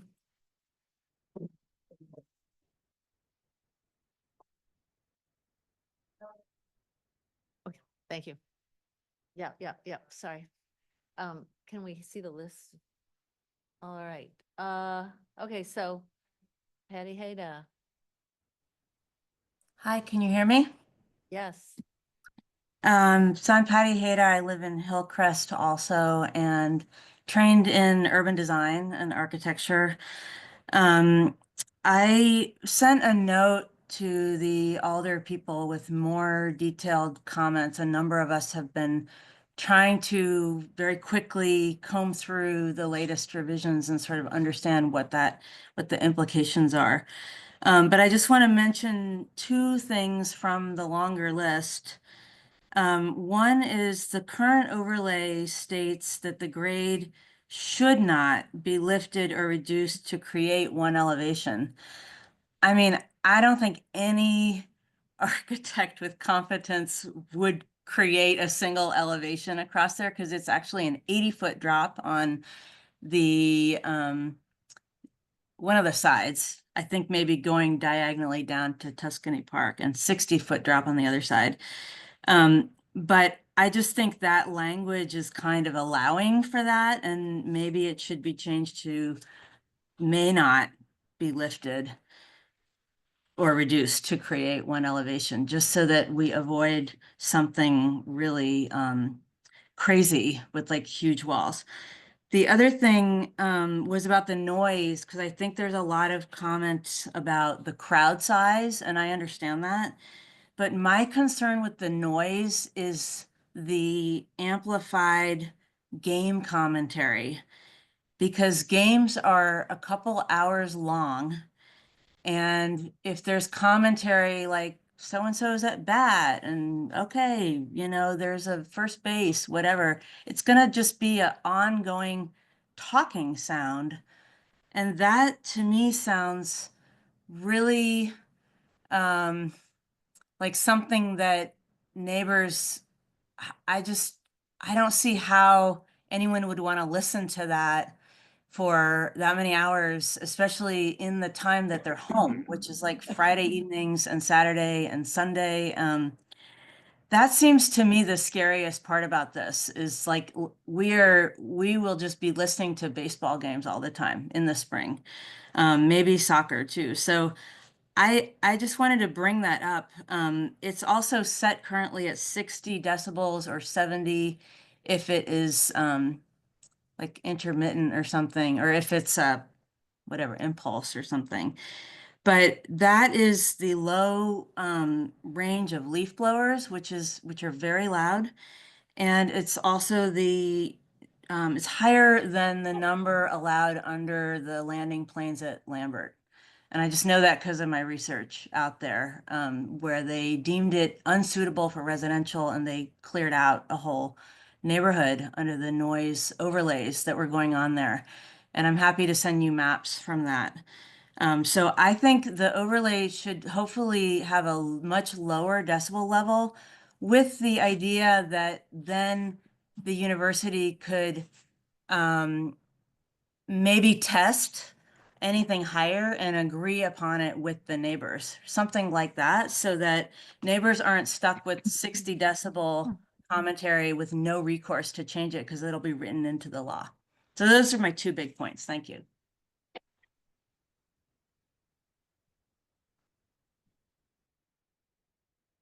Henry, don't do that one. Don't do that. I don't know what's going on there. Let's get Joan Downey.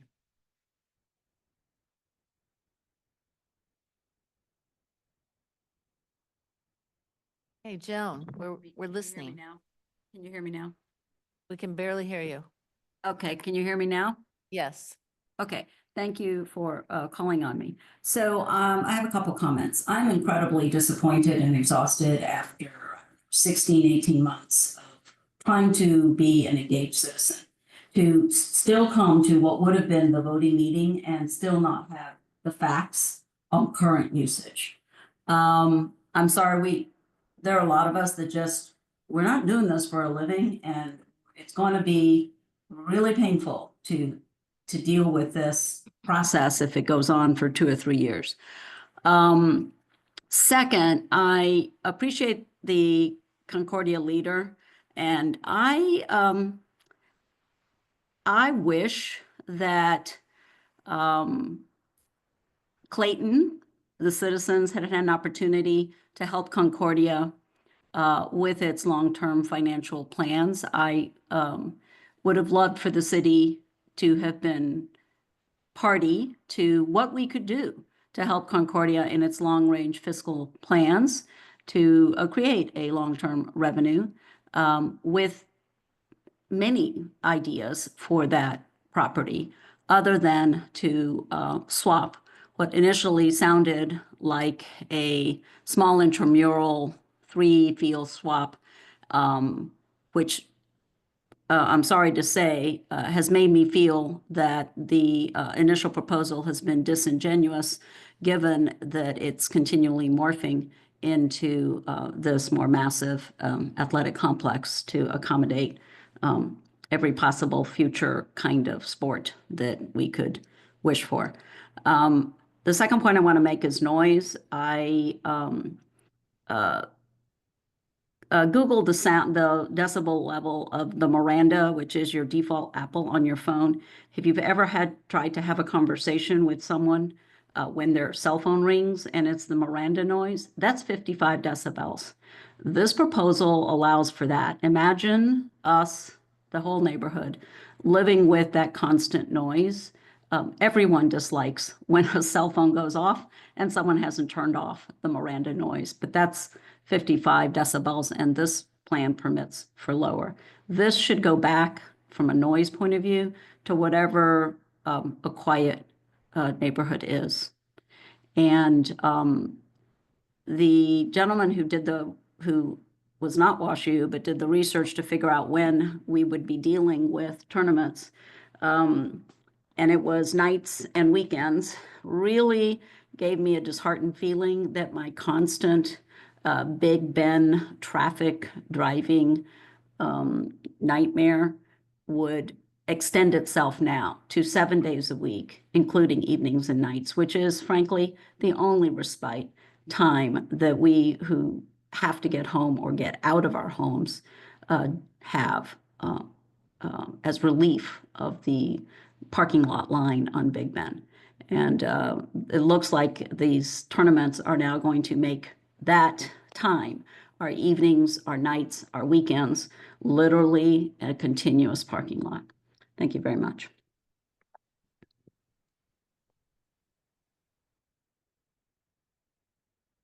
Okay, and then Michelle's iPhone.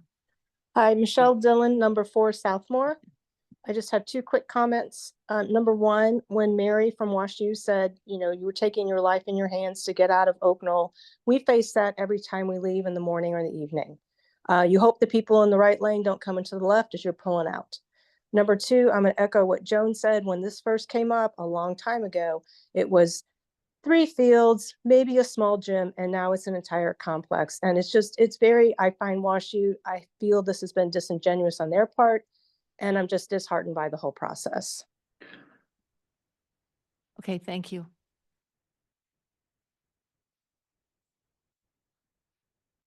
Have another person online, Susan. Please go ahead.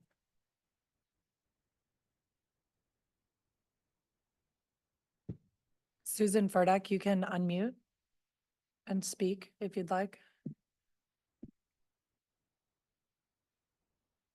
Susan, you're muted, so we cannot hear you if you're talking. Okay, maybe she stepped away momentarily. Okay, if it comes, yeah, so. All right, do we have any others here that would like to address the board? I'm Steve Kissel, and I live at 521 West Polo Drive for the last 38 years, and I've never been more thankful to live on the west end of Clayton. But I'm here because I sympathize with all my fellow Clayton residents and their properties and their concerns, especially my buddy Bronco over here who lives on Tuscany, who I used to play volleyball with. I just wanted to point out one big thing, the elephant in the room, Fontbonne. Fontbonne has a 3,800 square foot gym built in 1993, so it's got a little age, needs a new AC system, has a weight room that was put in 2022. WashU paid $39 million for Fontbonne. They own it. Yeah, it's got to be open for a little while longer, but gosh, Concordia is not going to get those buildings built for 2 years. Why in the world is there an overlay that doesn't cover Fontbonne and this property? It's just insane that we are planning something and we're leaving out 16 acres of property. I can't believe it, including an already built gym. Not the biggest gym in the world, doesn't have an indoor track. I get that. But it just seems remarkable that you can spend $39 million for a property. You don't need to plan anything on that. We're going to go plan everything down here and also up, of course, on our campus. And I just find that it reminds me a little bit of the Caleres deal with the school board.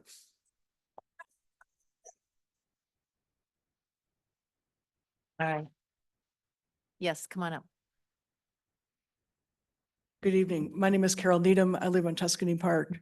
I want to thank you to the planning staff, to the alder people, to all of those who have spent a lot of careful consideration to this. I think the overlay is improved from the process. I want to stress it will not be detrimental to the WashU program to appropriately limit permitted noise levels at the property adjoining the Big Bend overlay. I have comments on section 410.980, part A4, in the section talking about outdoor amplified devices. May be used or operated on another property and so on, from 8 a.m. to 9:30 p.m. on Friday and Saturday. That seems like a reasonable compromise.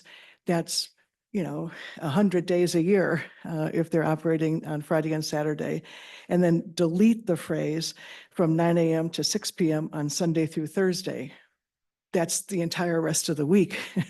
And I suggest that as a matter of good management, please do not allow amplified noise devices to be used every day of the week, all day long. That's a lot of noise generation. There is no way to predict, when they would use that. And so to say Friday and Saturday, okay, fine, we just won't use our yards. But every single day is just too much. All right, not all day, not every day. Second point, on part 5 of that same section, I suggest we insert 35 decibels to replace 60 dBA steady noise and insert 40 dBA replacing 70 dBA impulse noise. That would keep it close to the currently existing noise level at the boundary line. Today, as I've said before, you can hear birds chirping during the day and owls hooting at twilight. those are sounds you hear at about 35 decibels. And I have measurements taken on Saturday afternoons, and they're running around 40.5, 42.4, 31.3, 33.2, but it's in that realm.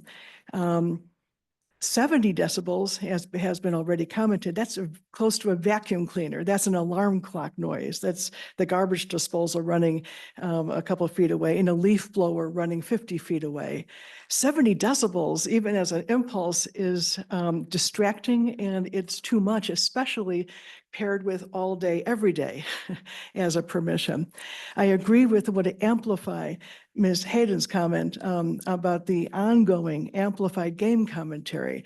I agree. It's one thing if you're at the game and you want to be paying attention to what's happening, but if it's the backdrop all the time for a few hours at a time, that's a lot. And I suggest that we limit the amplified noise to only Fridays and Saturdays.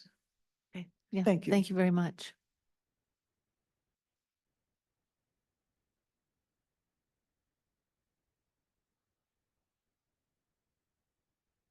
Hello, Dimitri Sideriadis, 7 Southmore. I just wanted to thank Mayor Harris and the board for hearing what we have to say tonight, and thank you for Mr. Jorg. I emailed with you a couple times. I just wanted to get into some specifics about traffic because I've been to all these meetings and some of these things that I would like to say haven't been said. So we know that traffic currently backs up on Clayton Road. It backs up routinely to block Southmore's south entrance, which is a distance of 0.3 miles during peak traffic hours. Any Southmore resident or Tuscany can tell you this is extremely frustrating. And then after you're frustrated, you have to dangerously zoom out onto Big Bend. Our wait time to exit the south entrance is currently graded E on an A to F scale by the DOT.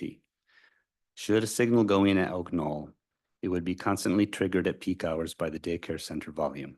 The bumper-to-bumper traffic would then back up further 0.3 miles north on Big Bend, blocking both of our exits from the neighborhood. This would surely push our south entrance into failing F status and make our dangerous maneuver onto Big Bend even more of a daily risk. We believe this would be catastrophic to the value of our homes and quality of life. And this is not accounting for any volume in and out of the new sports complex, volume that was grossly underestimated by the initial traffic study, a study that the university had a hand in designing in order to get initial approval for their desired entrance on Big Bend. The university is locking in, by use of this overlay, the ability to run multiple large spectator events simultaneously, allowing at times 2,300 spectators at once. That includes the 500 at the indoor facility that is allowed to run concurrently with the 900 outdoor facility events. This would generate massive traffic volume on Big Bend that they would never be accountable for. For reference, the pageant on Del Mar is a maximum capacity 2,300 venue, and leaving the venue after a show is chaos. Zoning regulations must forbid vehicular access to the site from Big Bend. There is ample opportunity for vehicular ingress and egress through the university's newly acquired Fontbonne property. If necessary, the zoning should be rewritten to reduce site capacity to make these access points viable. Thank you.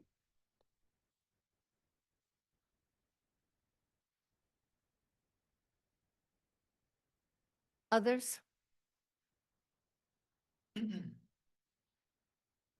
Good evening, Andrew Lieberman, #1 Southmore. Just like to express my gratitude. Thank you guys for hearing us out, and thanks in advance for doing the right thing. You know, if it's Thanksgiving on Thursday, and if I were to serve a half-baked dessert, it wouldn't go over well. That's exactly what's going on. You guys have been spinning your wheels on a bunch of hypotheticals. You know, my main concerns are 3 areas: safety, lights, and noise. So #1, safety, half dozen accidents in the last few months on the stretch. Grade F out of my entrance, grade E, as Dimitri just pointed out. Lights. I was at a function at WashU, walking down Forsyth the other night. I felt like I was starring in a Broadway play. You know, lights on both sides. And I would invite you guys, well, after the holidays, when, you know, the lights are on, just to experience it. It's kind of cool if you like starring in a production, but if it's in your backyard or front yard, not so cool. And then noise. I mean, we're talking about the amplification. We didn't even talk about, you know, when during a baseball game, the walk-on music. I mean, it's just, it's not compatible with the existing surroundings. I think, and it's Concordia's property, but what's appropriate is residential. And I think, you know, there could be some beautiful residential facilities here, non-dense, obviously, so it's compatible with the environment or the surrounding area. A precedent was set back, I think it was 2018, on Clayton Road, the former Katie's Pizza. They wanted to put an early childhood facility. We were actually for it because there's kind of a shortage of those types of facilities. The neighborhood stood up and said, wait, how many people? This isn't safe. You know, same story here. We're trying to put a square or a round peg in a square hole. It doesn't fit. It doesn't meet the compatibility requirements or the ordinances. Vote no on the overlay project. Let them go through a traditional cup and come up with something that makes sense. Thank you.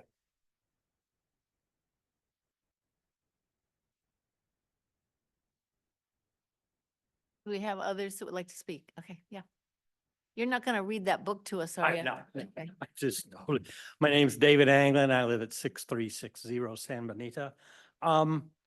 I like WashU. It was great. It has helped me out. They're a big asset to the city. However, I've seen that the larger the institution, the greater the possibility of scope creep, and any type of any kind of regulation that is more restrictive than an overlay should be considered. So if there's a CUP or something, in other words, if WashU can come with a little more definition, I believe that that would certainly benefit this situation. But at this stage, I can really understand my neighbors' concerns, and I support them. Thank you.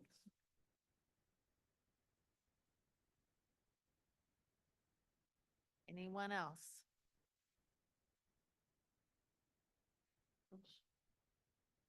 Good evening, Your Honor, members of the board, staff, Jeff Gershman, here tonight on behalf of the Wiles. I wanted to speak to the sort of a procedural question first, and that is the overlay district versus the existing scheme of a conditional use permit. As you have heard, and I'll quote you a few lines from the CUP ordinance in a minute. The overlay district, nowhere in the overlay district is there any requirement that there be any kind of finding of compatibility. Nowhere in there. We've spent a lot of time talking about buildings, parking, lights, noise, traffic, safety for a sports complex, and it is a sports complex. All of which, in my view, begs the question. And the question is, does this belong here in the first place? Does this sports complex belong in some of the nicest residential neighborhoods of Clayton? And I would suggest to you that the answer is no, it doesn't. Let me just read a few lines from the conditional use permit ordinance. The very first, there are I think 16 different criteria that have to be met to issue the CUP. The very first one is that the proposed use is compatible with surrounding uses and with the surrounding neighborhood. You'll hear that word neighborhood repeatedly throughout this ordinance. It applies the same standard with respect to noise, with respect to lights, with respect to traffic. All throughout the ordinance, it uses the term compatibility with the surrounding neighborhood. Nowhere in the overlay district ordinance is there the same kind of standard. So you wonder why we asked for this proposal to be evaluated through the CUP process. That's the reason. The Clayton Master Plan also speaks to the need to keep this residential. The master plan was adopted by the Plan Commission, I believe approved by the Board of Aldermen just a year ago. With respect to Concordia, it says, quote, Concordia Seminary enjoys a positive public perception attributed to its expansive, well-maintained grounds, avoidance of dense development, and absence of undergraduates. It goes on to say, the campus understands the value it brings to the surrounding community through access to green space and other amenities, and plans to continue being a partner in shaping the future of Clayton in a way that respects the surrounding neighborhoods. I don't believe that we heard anything like that tonight from Mr. Eggers. Washington U and Concordia have come to an arrangement, but it really doesn't take into account the surrounding neighbors. When Concordia received its conditional use permit back in 1994, contrary to what we're talking about tonight, it had a specific finding. It says, whereas at a meeting of the Plan Commission on January 22, 1994, the height, location, and use of such buildings will not have any serious and depreciating effect upon the surrounding property, provided that certain conditions are met. And if you look at the staff report on the conditional use permit that was just issued by the city for Concordia to build its new dorms, the staff said, given that the new structures would replace residences that are proposed to be demolished, that there are existing structures that will buffer the proposed structures, and that the proposed and surrounding uses are primarily residential. Staff are of the opinion that the use is compatible with the surrounding neighborhoods. We haven't had any such finding by the staff or by the Plan Commission with respect to this development. That's why you have heard many times that people want this proposal to be evaluated under the existing ordinance, which is a conditional use permit. It addresses all the same kinds of things we're talking about: building height, size, noise, lights, traffic. All those elements of this proposal can, and I suggest to you, should be addressed through the conditional use permit process. Finally, we're all fortunate to live in Clayton. I'm sure my experience is the same as yours. Wherever you go, if someone says, where do you live? They say, well, I live in Clayton. And people speak glowingly and enviously of those of us who are lucky enough to live in Clayton. It's a wonderful community, and it has an element to it of neighborliness. We're all neighbors here. We with a few exceptions, the properties here are on relatively small lots. We live close to each other. We have to be neighborly. So we look at you as not only our elected representatives, but as our neighbors. And I would ask you, as our neighbors, to look at this proposal as you would that another neighbor is doing. Now, Washington University is a neighbor, so is Concordia. We respect that. And there are many people here who have connections to the university, but we hope and expect that the university would act neighborly toward us. And we would ask that you consider this proposal, not just as our elected representatives, but as our neighbors, because that's ultimately what you are. Finally, I just want to say again, thanks to the staff and the board and you, Mayor. There's been a lot of conversation, a lot of availability that you've all offered, and the process is better for that. Thank you, and have a great Thanksgiving.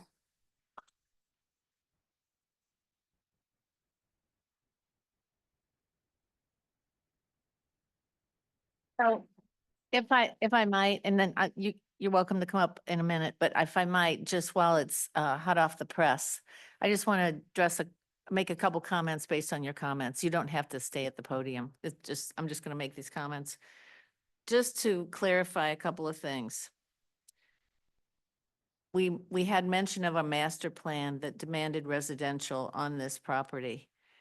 We have just gone through a year-long comprehensive plan update with robust community input. I mean, the most community input I have ever seen us have, way more than what's been around this overlay in all of my 16, 17 years working for the city of Clayton. And the community input was that that property shall remain institutional in use.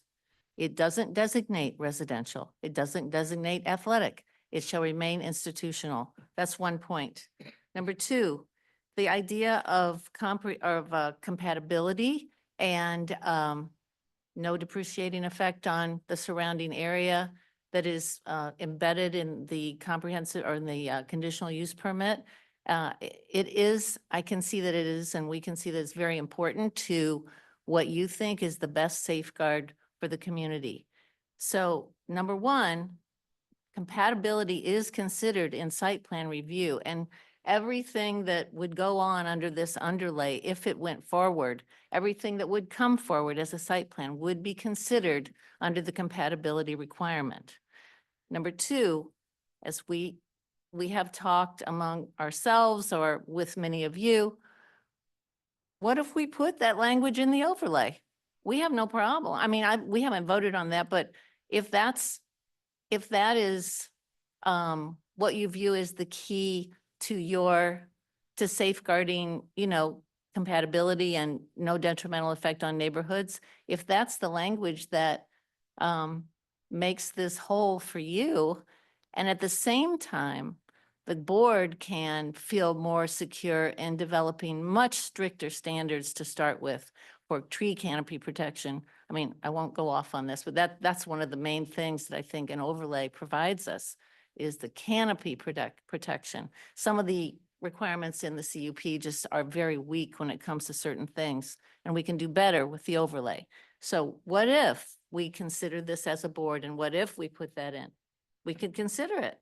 And to the overall just comment about being neighborly, we're trying to accomplish something that's good for the whole city. And I think we've heard here tonight many benefits that can come from the eventual right overlay.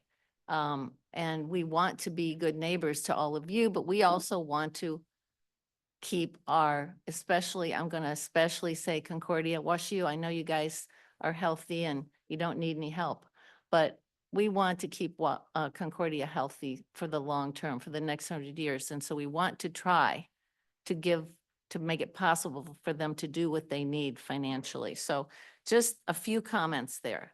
And I think there are a couple more people that would like to comment. So come on up. Don't fight over it. Good evening, Rodney Wilkinson, 10 Southmore. On behalf of the 4 people that live in my home, we oppose this. You're elected by us, for us, and we would like you to help us. Plain and simple. Keep the CUP. That's what we want. We are the citizens. We pay the taxes. Do what we are requesting.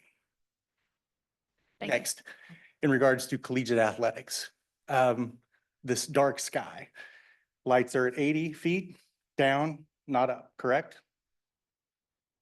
And I'm looking to you two. Yes, okay. So dark sky over 4 or 5 fields is no longer dark sky. Sooner or later, when you put enough candles together, you get a lot of light. Next, if you're going to be playing collegiate sports on these fields, if you have an 80-foot ceiling and the lights are going down and you hit a fly ball, the average height of a fly ball is 100 feet in the air. That means your ball is going to disappear into the darkness and then have to come back down. Same thing with a pop fly. And if the ball is disappearing into the air and you can't see it, that can't be compatible with complete collegiate athletics. So What are they gonna do? Turn the lights up so that they can make sure that they can see the ball? That breaks the rules. So I don't know how the two work together. Thank you. Thank you.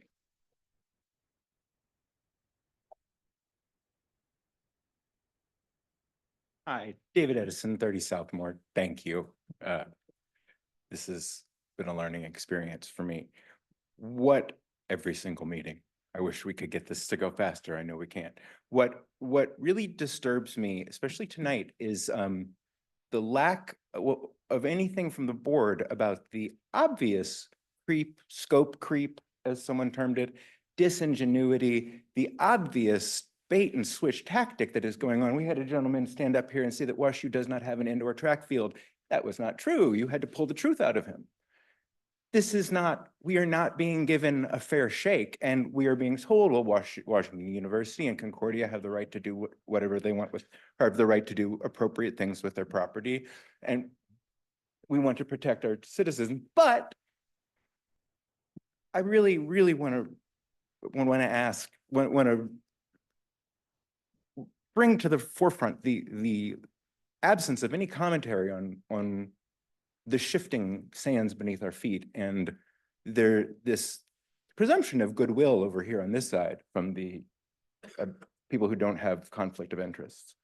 And it is a glaring omission, and I wish I heard more about what Washington University's real intents were in a way with nails to really drill down and get some answers. What do they want? What are they going to do with Fonbon? Why must we have 17 meetings before we get to know that? It bothers me, and I think I know I'm not the only one. That's all. Thank you. Thank you. Kyle Johnson. So we have an online person, Kyle Johnson. Hello, Kyle. Hey there, I live, Are we still open Kyle for Johnson. business? Oh, Go ahead, Kyle Johnson, 8500 Maryland. I just wanted to say I agree with the residents saying about it is a residential neighborhood and that it is important to have residential there. I think it would be appropriate to require the university to build residential dorm perhaps. To have a certain amount of people living down there along with the fields. Thank you. Thank you. Okay, John. Hi, John Hutkin at 11 Brentmore Park. Another one of my visits here. Good to see everybody. And thank you for all of the thoughts and ideas that are coming forward. I was at the first meeting, and it did seem like it was going to be more of a low-key intramural type situation. It's grown since then, and it's been commented today. And I think that now that it's that, I just don't see either where anybody else would have brought in any developer that wanted to do something this radical. And let's see, it says how radical it is. We want to relocate the baseball, the softball, the tennis courts, the Danford campus relocation of the soccer field, and the, I guess it's what you're calling that major building that's going to hold different events with 200 meters and basketball and other things. So it's going to become a very active place because you've taken everything and dropped it right there in the middle of a very quiet neighborhood. It's going to be vastly different. I remember coming to the first meeting, and all I said was, I think why all the people are up in arms here, and this is the first meeting I've been to, and are used to that. And this is at the other end of the spectrum. It is extremely at the other end of the spectrum. I was told that they could do whatever they want anyway. And that I should just read the, what's available in the instructions of the zoning. It seems to me that the zoning, that the CUP is what is our rights. And they should not be taken away. And it's, I thought I heard that they don't, it's okay to do with the CUP. Did I hear that right from Washington University? So I don't think we'll ever get everybody feeling trustworthy, because even in those the latest letter from Washington U is trying to take the guardrails out that you think that are in there. They want to take out about the noise and the lights. And I just, what else is coming? The numbers are off the chart. And there's no, I guess there just isn't a sense of trust here. And I don't know how we're going to get a sense of trust if we have to go within a overlay district. There's too many things that will always be open. And I have no idea why they aren't coming forward with the plans that any developer would have brought in here once it was challenged to show us what's going on. It's the excuses just don't make sense. Why not? And they said, well, we haven't done it. When somebody's got a big project, they may come in 2 years in advance anyway. That's how things are done. They've got all the ability to do this, and it's just sitting still. So I just wanted to confirm the CUP. And I do want to say something about I'm going to leave you with because I've talked about it before about the sound. I'm going to just pass this out. This is a building.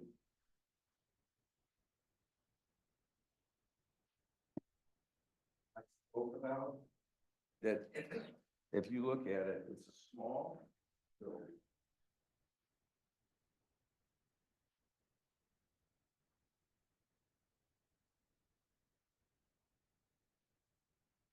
He wanted to put a drive-through.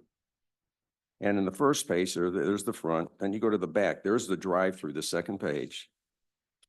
And if you go and this had a speaker box that was a smart speaker box. If it was quiet, then it would lower its voice. If it was a little bit louder, it would then come up a little bit so you could hear and you could talk back to it.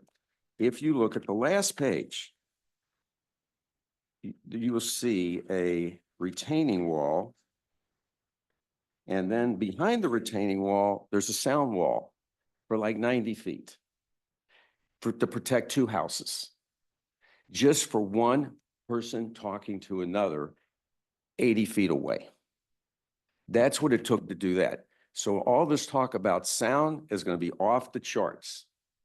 We hear it from the main stadium. We hear it from what's the street over there? The Oak, it's part of the Clayton. Oak Knoll Park.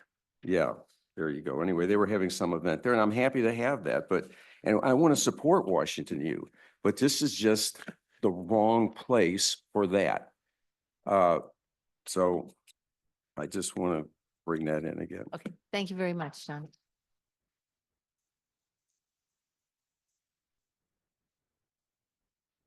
Anyone else? Okay. All right. In that case, I think our job next is to kind of try to wade through some of the discussion that's been had tonight, some of the emails that we've gotten, some of the changes that we've already kind of put out there to get reactions to, and just see if we can give our staff some direction going forward for the next couple of weeks. So in that case, I think what we are going to do is recess this public hearing so that it can be continued in December. And in the meantime, we will work to kind of rationalize and make sense of as much of this as we can, and then get that out to all of you. And you're welcome to stick around for that, but we won't be taking comments. We'll just be batting things around here. So, all right. Can I share some thoughts before we recess the public hearing? Of course. Okay. But I'd be happy to defer to Becky first. I thought we Well, were we will done. be, I just want to be clear, you're simply letting the public know we're not going to accept further comment, but we are going to talk. That's our job. That was next what is you- To yeah. try to make some sense of what we've been hearing and try to give staff direction. That is our next job. Correct. But I just typically we would go around the room and I didn't know if you were moving on to a different agenda item or if you were going to give that opportunity. I was actually not really going to give that opportunity. I was just going to try to work toward giving staff some direction based on what we've heard. Because we are not voting tonight, I didn't really see the need to go around and state our opinions of the state of the world at this point. But of course, if you want to say something, you might. You may. I'll defer to anyone else before me and then I'd be happy to go if no one has anything to say. No, it's my understanding we're just going to go around and talk about. Yeah, some we need to different talk about the amendments. topics that we need to consider.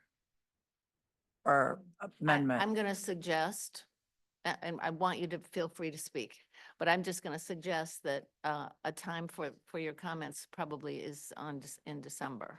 But you go ahead. I think I know what you want to say, so just go ahead. Thank you. I will do that. So I want to share my thoughts. I think we spent a lot of time to talk about these overlays and we've listened, we've learned, and we need to respond. And I think it's time that our community gets a clear vision of what we are thinking as elected officials regarding these pending proposals. For me, the overlays provide a clearer and greater requirements at each site, and they provide the city with a higher bar for legal challenge to any legal challenger to overcome. So there are terrific attributes about this. And I voted for the South 40 overlay for several reasons. Among them is that the terms and conditions were consistent with how the site is used. The proposed terms and conditions did not permit a use that exposes adjoining neighbors with uses or conditions that pose significant uncertainty regarding light, noise, water, traffic, or safety. The proposed terms and conditions did impose new legal requirements that establish clear expectations on light, noise, density, and setbacks, among other important things. And so as I reflect on this, our public engagement, there was very little controversy regarding the South 40 overlay. It made sense. It was a sound planning strategy, and consequently, we voted for it. However, on the Big Bend overlay, I've got a different perspective. I think all of us share the same desire and concern to make sure that the proposed uses do not cause harmful effects to neighboring property owners, and that they should not pose dangerous safety conditions to pedestrians, bikers, drivers that use the Big Bend infrastructure. We may not be in alignment, however, on the best strategy to achieve this goal. And so what I want to share is to be clear that I am opposed to moving forward with the Big Bend overlay. And I'd like to share those observations and reasons. The proposed use is consistent with the existing R2 zoning as an accessory use. However, it presents a starkly different intensity and density of the use, and it poses significantly new adverse risks to the neighboring parcels, including noise, light, activity, building height, and increased vehicular traffic. Second, since we began this exercise, the proposed owner of the site has acquired the adjoining site, Fontbonne University, which provides a wealth of joint development strategies and potential mitigation opportunities.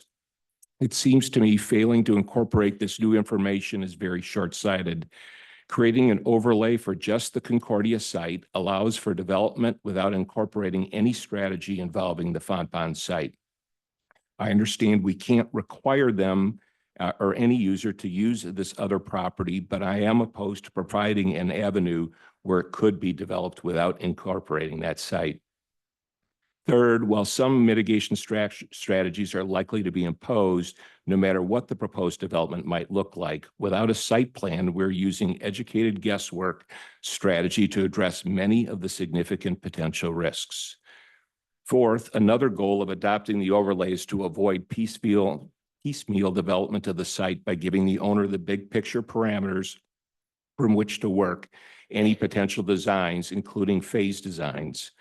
Unfortunately, failing to include the Fontbonne assets puts the city in a position for a likely piecemeal approach to addressing the subject site's mitigation because the adjoining parcels are not being contemplated as one large site. We do have an existing tried and true tool to address the factors posed by the potential use of this site, which is the conditional use permit application. This requires a user to bring a complete site plan to the city, which is something all of us have struggled with because we haven't seen that. It eliminates the need to estimate or guess what risks are likely to be posed by the development. Further, we could determine with greater specificity whether the development proposal has adequately mitigated adverse effects on the affected parties. Finally, my sixth, and this is to me a very important point, the board retains the ultimate authority to decline a CUP if it deems the applicant failed to adequately mitigate the adverse risks or conditions posed by the proposed development. And my understanding is that passing the overlay eliminates this legal control mechanism, and I'm not prepared to relinquish that power without greater certainty that we have sufficiently addressed all significant development impacts. To be clear, I am not opposed to creating an overlay district for this general area of Clayton. To me, the question is when we should do it. It is simply premature to approve anything right now. We are not facing an imminent threat that requires immediate action to be taken. In fact, WashU has said that they wouldn't even propose something for 3 years. To be sure, the proposed development does indeed present many significant potential negative impacts for any owner that abuts or is close to the property. However, we have a proven process in place for this scenario. There's time to address the development concept in a less reactive manner that incorporates better information than we possess now. Some are likely to suggest that more time is necessary to craft workable language in the proposed Big Bend overlay. I think it's highly unlikely that we can craft language acceptable to the owner and the neighbors, given what we know at this time. I also think it's unfair to any property owner and an irresponsible exercise of legislative power to impose the proposed requirements out of some perceived abundance of caution. The proposed terms have not been drafted in response to a specific plan, and some requirements are not based upon sound development standards, but instead were developed to prevent the proposed owner from doing harm until more information is known. In my opinion, this is not good planning. It feels much more like a reactionary approach. We can do better than that. We have a plan commission that has experts to review these things. There are so many unknowns involved with this at this point. And here we are sitting around the table, essentially trying to design a site plan for the developer. I don't think that's our role. I certainly know it's not my expertise. I feel like we're micromanaging. There's no plan. We're just out of order on all of this, in my opinion. So I believe that we should terminate the Big Bend overlay process at this time, allow Concordia Seminary to move forward with their right and need to dispose of their property without further clouding their prerogative with the uncertainty of another delay. So those are my thoughts. Thank you.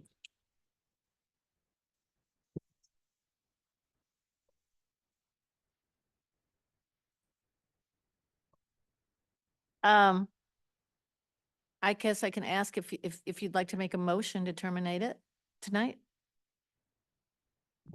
I am prepared to, I'd be happy to make the motion. I don't know whether there'd be a second. I think I'm in the minority on this. Way to find out. Yep. So I'd be happy to make it and let, I guess, everyone know where we stand.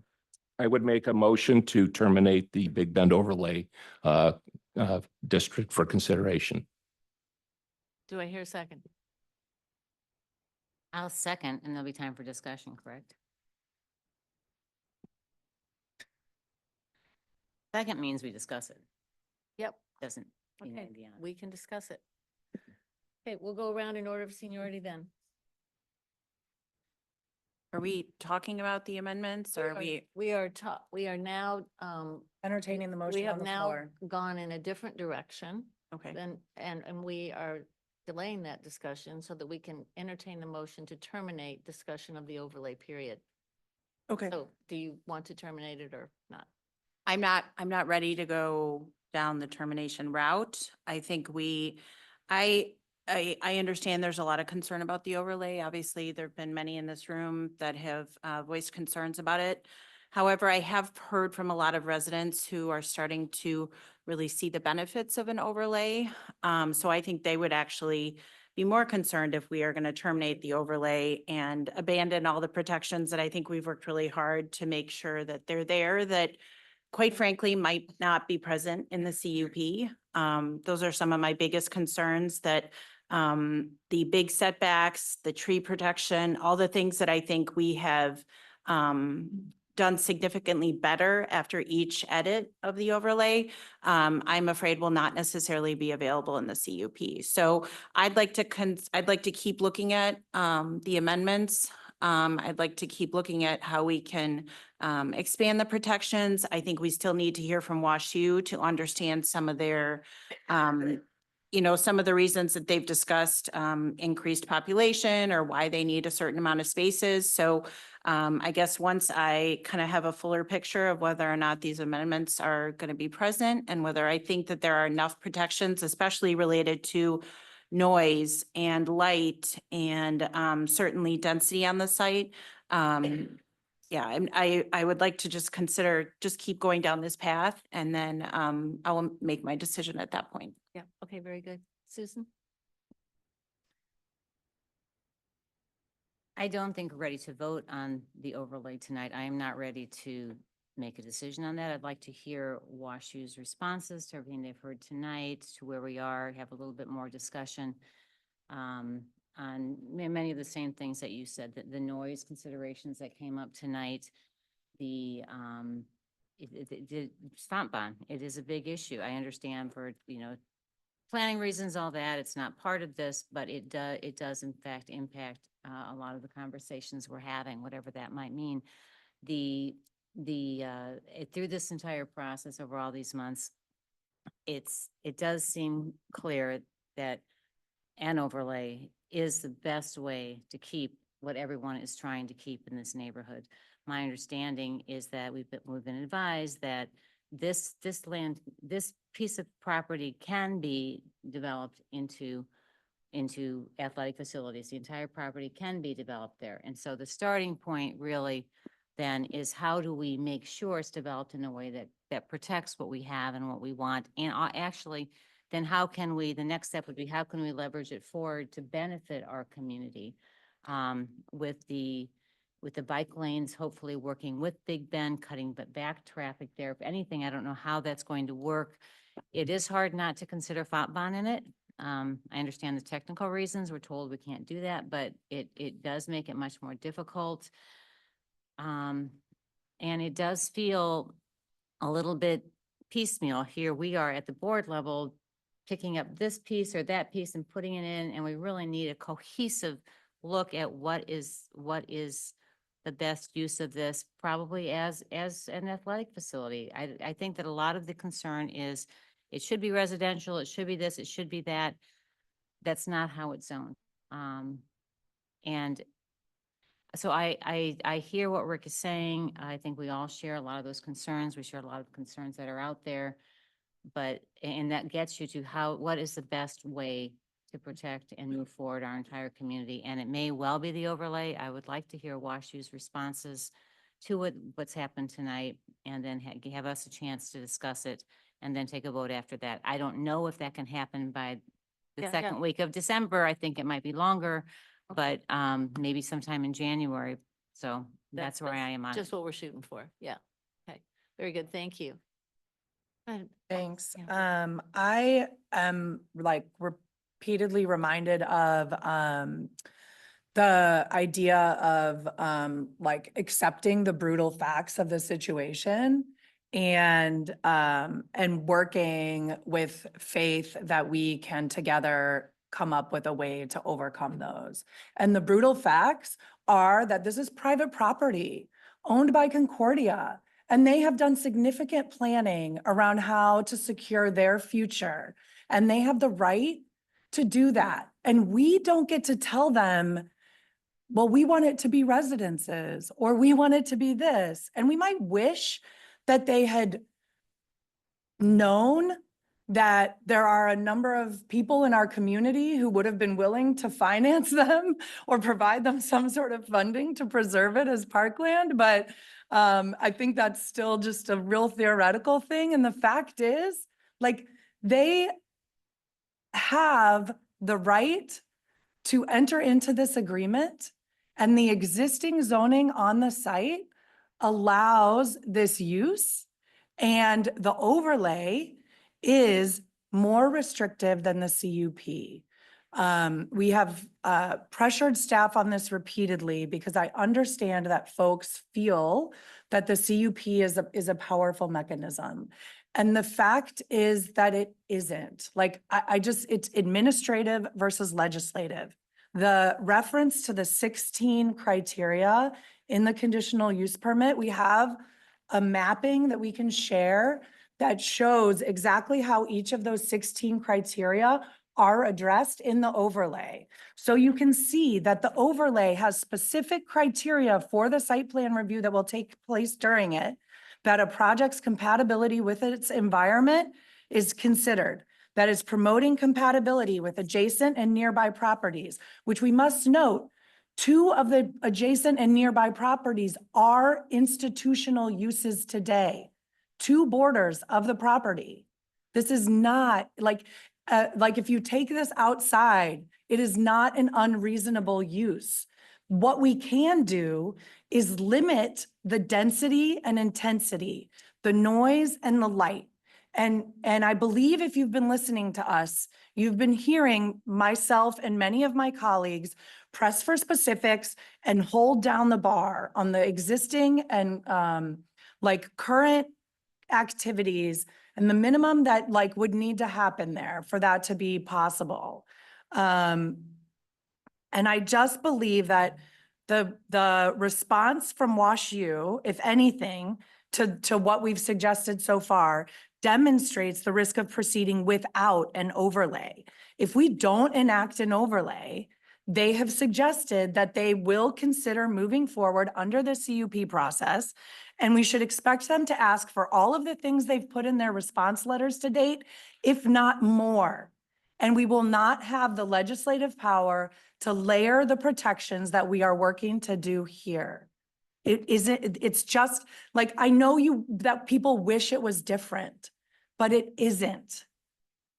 And that's where I'm at. And I am, like Bridget, I have spent dozens of hours talking to residents individually and in groups, and overwhelmingly, many of them, they don't love this. I mean, like, nobody wants their neighbor to put in a pool, right? Like, one is quieter next door than it is today, but accepting that this is reality and then working with us on how to make it, how to mitigate the impacts as much as possible.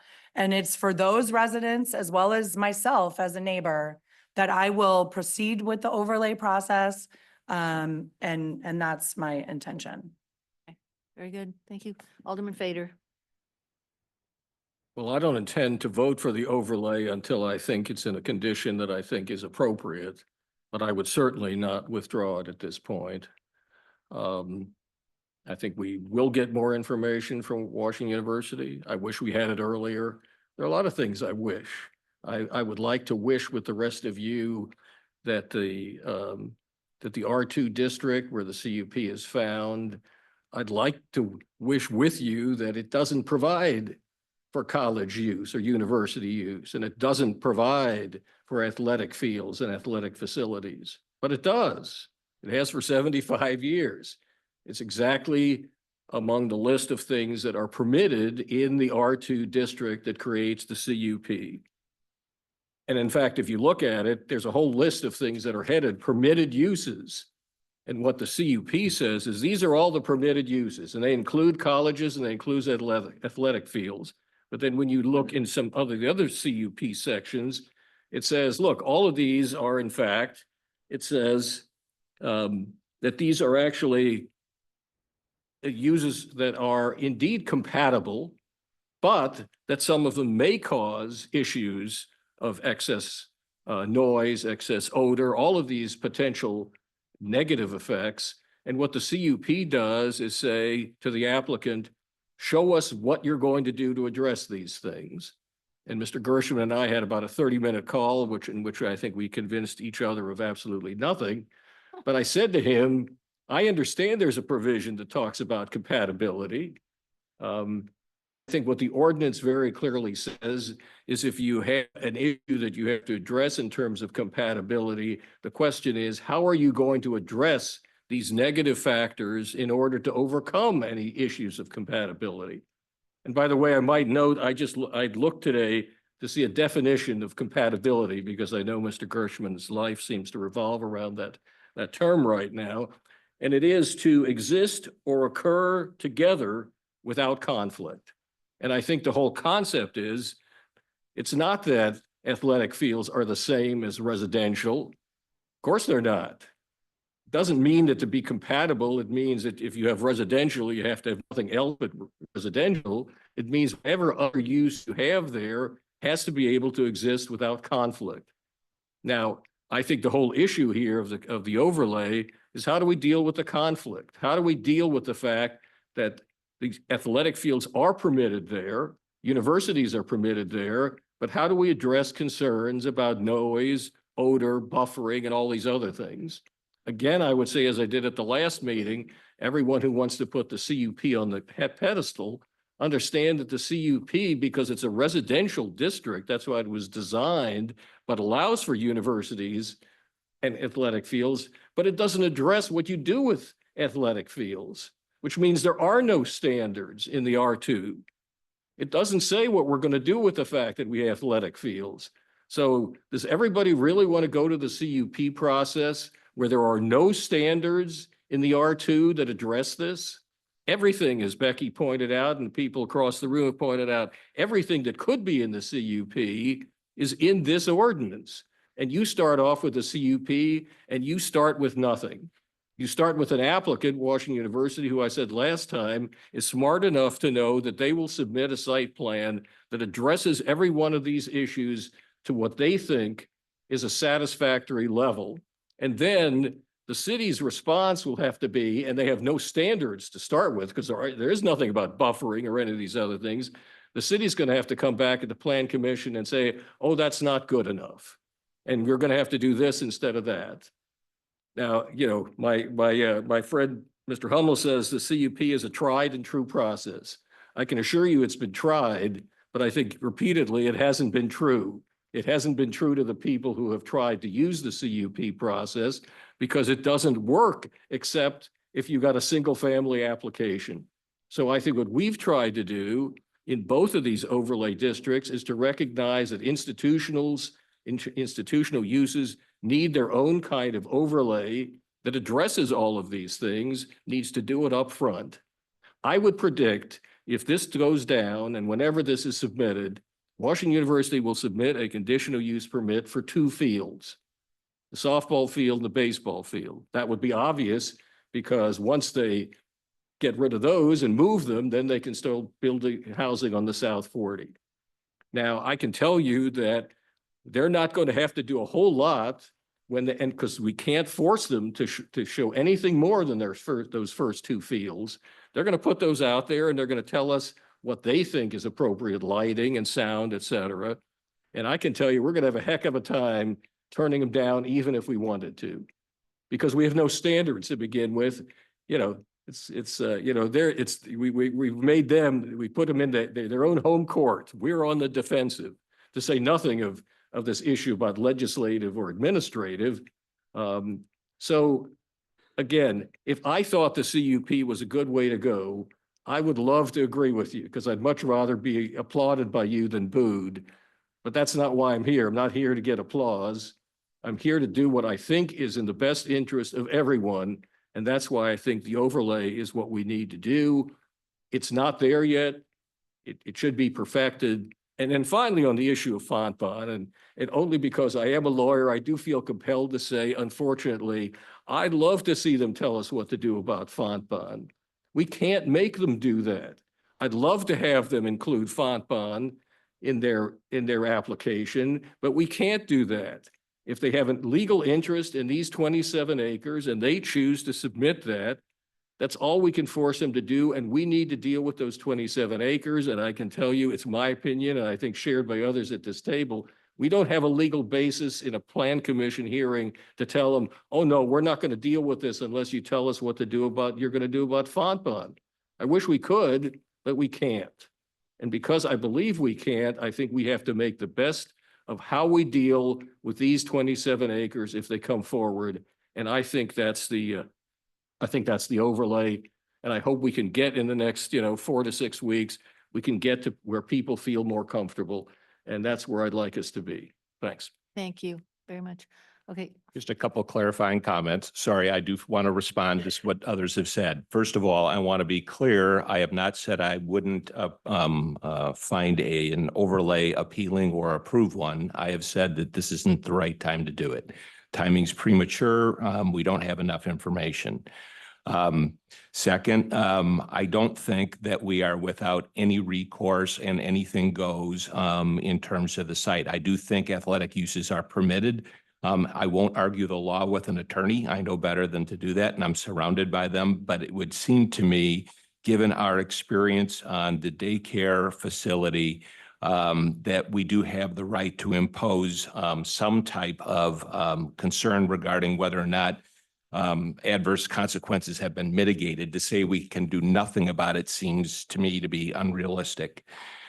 Finally, I think Gary's scenario of a potential phased process with fields coming in is a likely scenario. And I guess I would pose a question to our city attorney, Kevin. Is it not possible for us to enact an overlay district after a first phase is done?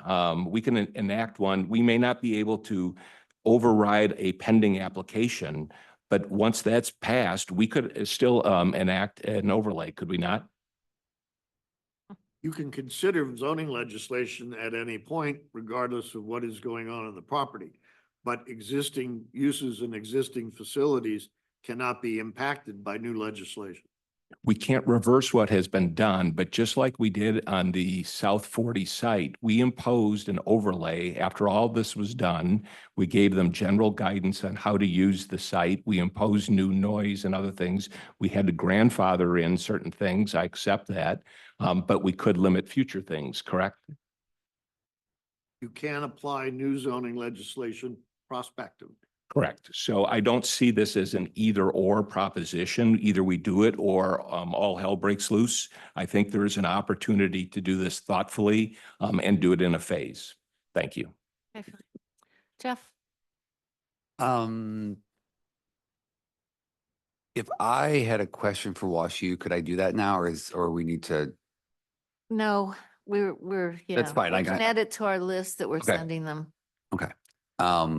So I have the unique situation of having voted no the first time. And a lot of those reasons had to do with timing and whether we were ready to approve something that you knew we were going to amend. And at this point, it's the same basic logic I would use for this, which is there's enough discussions that we are having and there's enough information I don't have. And I think voting to turn it down is as premature as it was to originally propose it 2 weeks ago. So at this point, I'm not ready to kill the discussion, which is basically what this would be. I agree with Alderman Fader that it may not get there. I may not like it when it's done. But as I said, it was to stay intellectually honest for me. If I voted no because it was premature to put it through last week, I think it's premature to vote to stop the discussion and see the other information that we need to get. I'm not saying this needs to go on 8-9 months. I do think there needs to be a moment of certainty for WashU and Concordia and neighbors and the board. But I think for now, I'd like to at least get the information and see whether all of us in this room can get anywhere close to something that may be amenable. And if not, okay, that happens. And if we can, even better, then we can all walk away happy. But I feel like there's enough that I'm willing to see at least for next, couple weeks before. So. Okay, very good. Thank you. I'm not going to add very much because I think most things have been said. I just want to underscore the notion, the belief that at least I have, and I think many here have, is that that this overlay is much stronger than the CUP process because, and again, we can talk about adding compatibility language to it, whatever, but the idea that we could get these kinds of constraints built into the CUP, or that we could simply out and out turn down the use within the CUP is simply, as far as I know, in the many, many conversations that have been had, it is not true. And so that's why, I think many of us want to move forward to try to make this work because we feel like that's the ultimate best protection of the surrounding areas. So with that, I'd really like to close down this discussion so that we can move forward. It's, well, so I'm closing down the discussion and, but thank you. I might have just moved on to some other topic. And we would like to have a vote. And would that be a roll call vote? Let's do it. Okay. Alderwoman Alderwoman McAndrew? No. Alderwoman Buse? No. Alderwoman Patel? No. Alderman Fader? No. Alderman Hummel? Hi. Alderman York? No. Mayor Harris? No. Okay. All right. Now we are going to move on. As I mentioned before, we're just going to try to talk about all the input we've gotten, try to make some sense of it, try to come up with some logical direction for staff. And you're more than welcome to stay and listen. But I think you should go home and put ice on your shoulder, Josephine. Okay. Anna and David, could you kind of guide us through this discussion? I'm feeling unable to. So as a starting place, we could pull up the red line version of the ordinance that we had posted Okay. and talk about the changes that Yeah. are contained in there. And I recognize that some of those changes, we're still waiting on information from Washington University. It's going Yeah. to help inform that, but we can walk through those and see whether or not those are items we might want to keep in that. And some of them were not opposed by WashU, Right. not many of them, but Those we can check off. yep. And can I make a suggestion? I don't know how, if we want to go through everything or not, but I think it'd be really helpful too, to hear from WashU on what they heard tonight as well, what they're willing to do. They were asked, what is, I don't know, I feel almost like we're bidding against ourselves to some degree. If, I guess if you want to go through this tonight, we can go through this all tonight, but I there's think also we can the go option. through it with what we know at this point, and then we'll be getting more clear about what our draft revisions look like, and then continue to get the responses. It's an iterative process. There's no. Are you guys going to stick around and WashU and listen to some of this? Okay, because that might be helpful to you. All right, I think it's a good point. It's just that. Did you hear my entire point? Let's, Okay, thank you. and let's get through but as we go through it, we may identify more pieces of information we want from WashU. They're probably going to have to go back and find it.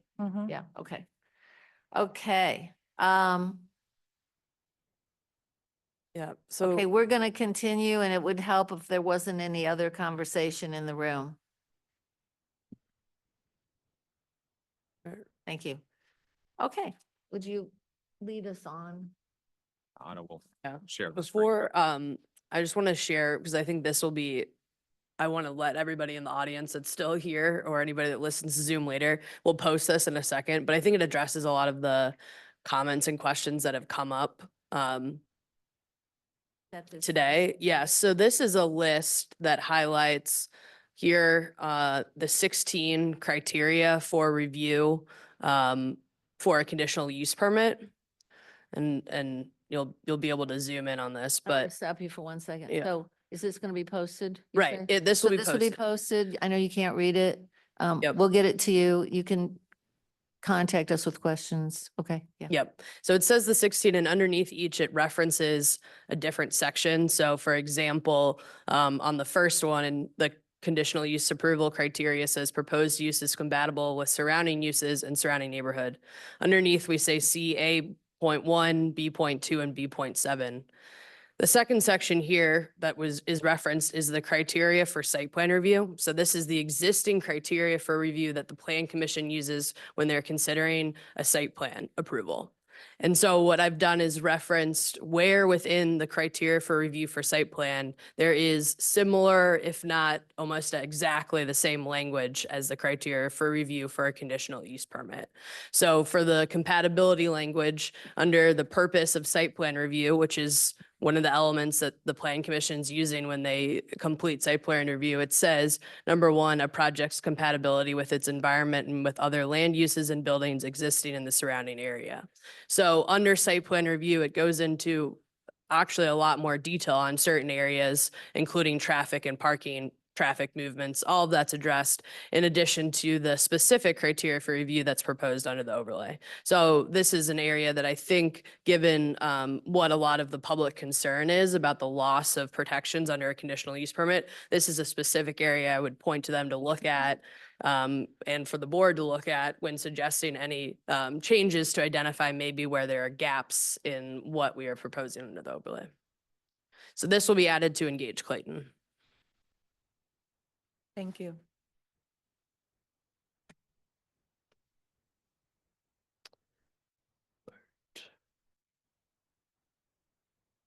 Oh, it's on the right window. Here we go. You want the, sorry, I gotta figure out which window we're on. Here we go. Here's the red line.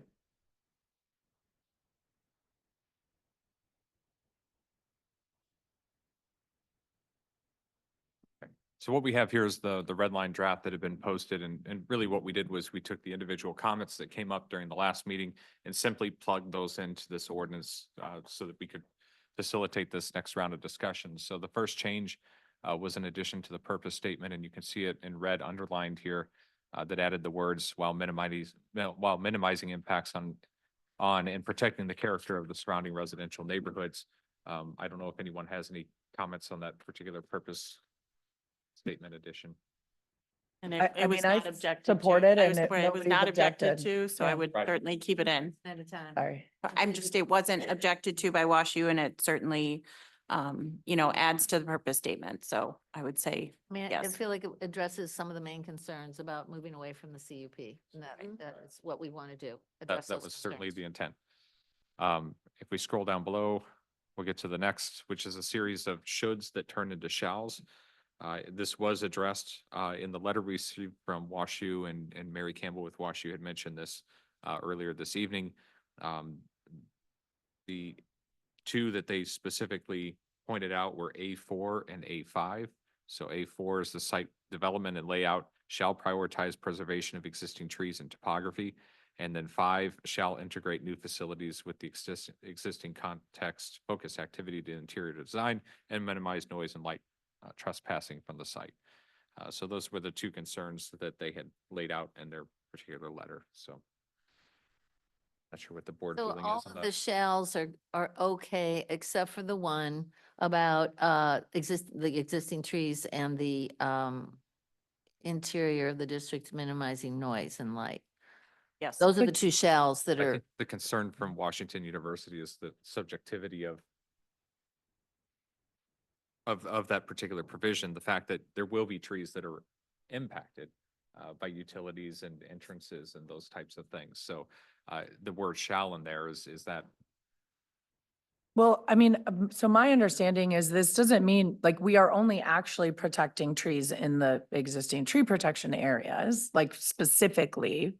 But what this does is require them to take a really strong focus in development to ensure that they are doing everything they can to preserve the trees. And if that doesn't mean they can't get rid of trees, but they have to show that they have tried to prioritize it. I feel very comfortable leaving in the shall in 4 and 5, so but So I think the operative word there is prioritizing. Mm-hmm. And then in number 5, shall integrate new facilities. With the existing context was like, I mean, yeah, I don't know. I mean, somebody else can comment on that one. If we're asking them, we've already asked them to minimize noise and light. We've already got a lot of restrictions on noise and light.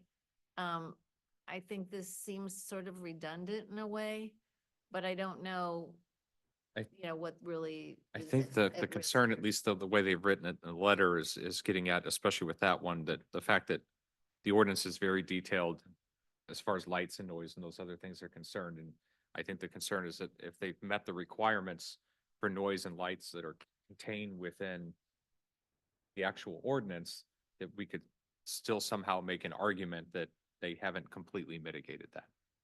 I'm not, Well, and I would argue that's precisely the point, is actually that we have, we're attempting to set these very specific guidelines.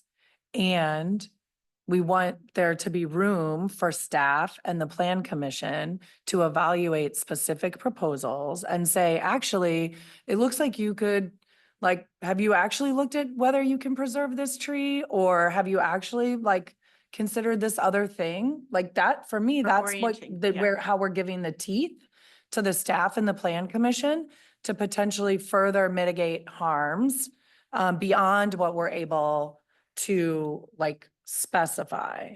Yeah, like making sure, for instance, if the baseball field is, pointed a certain direction, this is, really stressing the fact that we need to minimize noise, and you shall integrate new facilities, focusing them on the interior of the district to minimize noise and light trespass. They might be able to minimize light and noise and light trespass by having the baseball field, I don't know, on the southern section, but keeping it interior, again, as Becky said, might provide the plan commission with a little bit more teeth to force them to orient the baseball field a different way. Okay, I'm, I don't have a big dog in the hunt there. I do have a question, though. This is, I mean, if we shall integrate all new facilities in the interior, what's gonna go around the edges? Well, it doesn't say you have to be on the interior, but at least gives the plan, it says It you says- shall with focus activity to the interior of the district. So focus activity, whether that's like the balls hitting the metal bats. So making sure that some of that interior is inside. I'm not saying everything has to be outside, obviously, but yes, I think it just provides a little bit more teeth. So we can really push them to make sure that some of the big noises are on the inside rather than the outside. I don't think the shall versus should is worth worrying about. I think to David's point, this is, to me, is still, even though it deals with certain specific topics, it's still generalized language.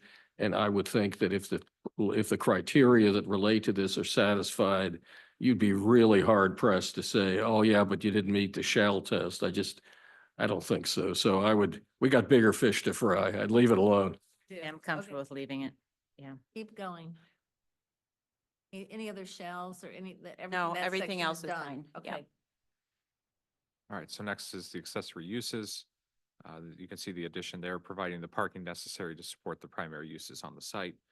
And then WashU had added the language as determined pursuant to section 410.970, and that is the parking study Can I comment on the? requirement that we have. Yeah. Providing the parking necessary to serve primary uses on the site. Again, I certainly hope that WashU is planning shuttles and using parking on the Danforth campus or elsewhere or on Fontbonne without having to take up more parking spaces on this site.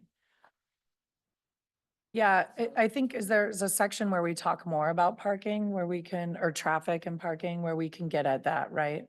Yeah, the goal of this was to make sure that they couldn't build a parking structure that was really parking, elsewhere. that they shuttled people elsewhere. Yeah, So that was the goal in this. So Good. referencing, Okay. Yep. referencing the requirement based on the parking study, I think does the same, just Yeah. adds Might be, to. there might be some wordsmithing then because depending how you read it, maybe you can make it tighter. The intent then is to make sure they don't do parking for elsewhere on this site.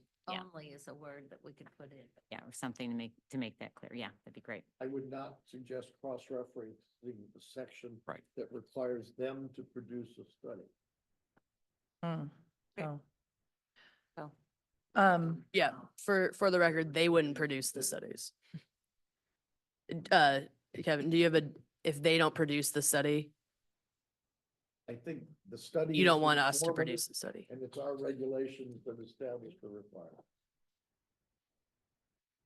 I wouldn't usurp our authority to establish the requirements for a project by saying we're bound by someone's study. Okay, even though it's the city's study. Are we doing that today, or was that a like offhand It suggestion was a that we're, recommendation. that we're not, okay? And I would like to, I brought up something I heard from many residents, which was striking uses 4, 10, and 11. And Mary indicated openness to taking that back to the university.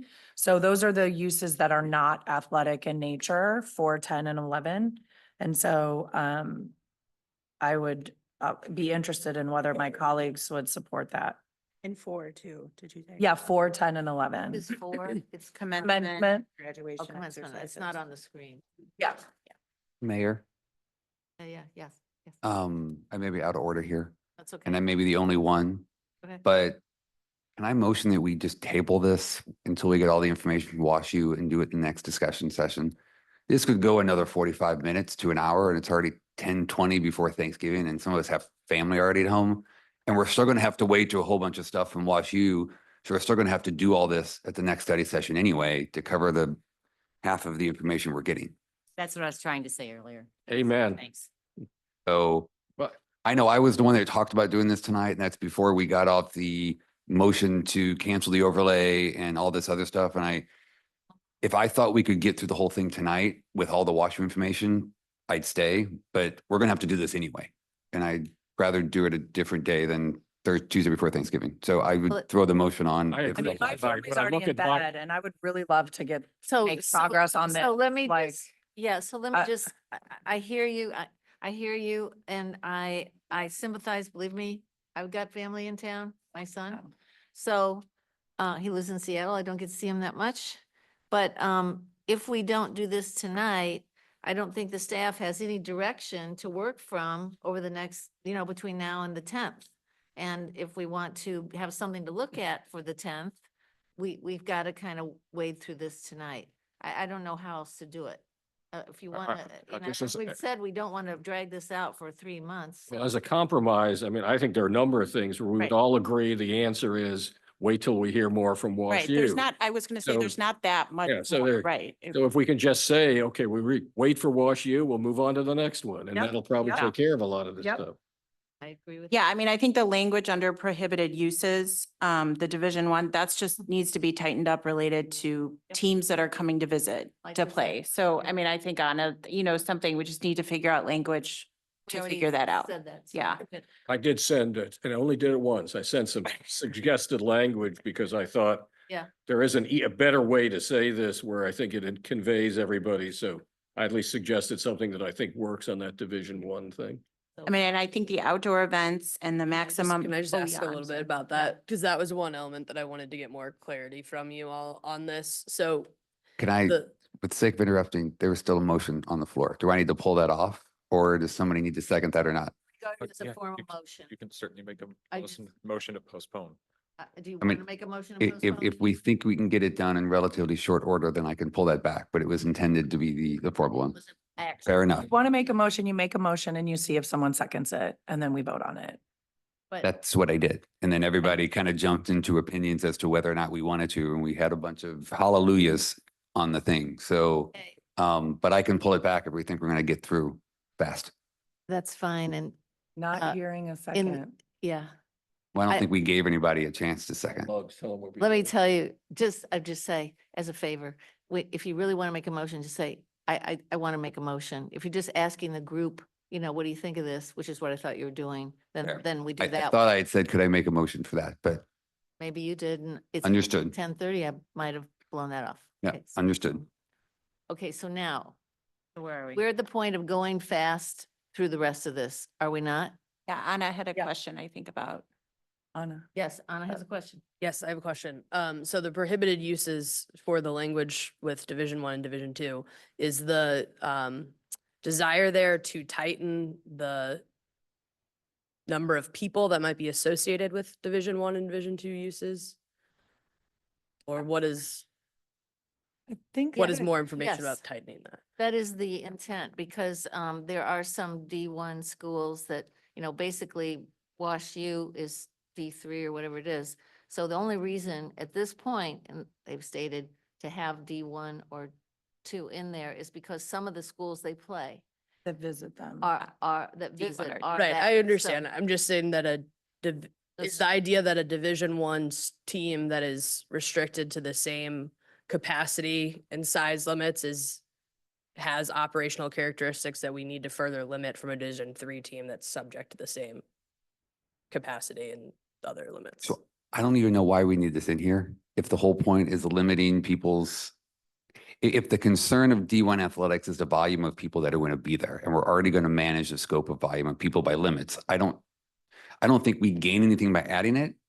And I think it's just superfluous in a document, because unless somebody can tell me why it's in there other than to limit the volume of people showing up, then let's just deal with the volume of people instead of debating whether they're going to be D1 or D2 or D3 or 1AA or whatever it With is. that for now, yeah. Yeah, that's fine. absolutely yeah. right. Yep. Yeah, Yep. that's fine. Okay, I have one other comment that's a little bit easier, which I know I talked with David about too, is under the prohibited uses, the way I'm reading, or patrons associated with an event hosted by the property. I think we've all been to events hosted at Fontbonne or somewhere else that weren't necessarily maybe it was for the city, maybe it was a school district, maybe somebody else. I want that community use to still stay there. I know these are athletic fields, but that's how I'm interpreting, or patrons associated with an event hosted on the property, so that it's not just the university having events on the property. They're not restricted to not working with us. So Okay. that's clarification. Okay. I'm good with that myself. Okay, yeah, everybody, yeah, okay. And are E and F are kind of TBD, right? Because we're waiting for information from WashU. Yeah. Okay. I think similarly for the Right, the next problem under number 3, the Yep. venues and facilities. Yep. And the building height also, we're waiting on, right? So that gets us to page number 5. Which there's no issues, there's no hardly redlining, right? Yep, the next red line is on page 13. Oh, you No, wait, have a page different, 6. you have a different Oh, page number because you're in the sorry. Yeah. RPA, sorry. It goes into the outdoor, like, section 405.360, under the outdoor lighting standards. Yes.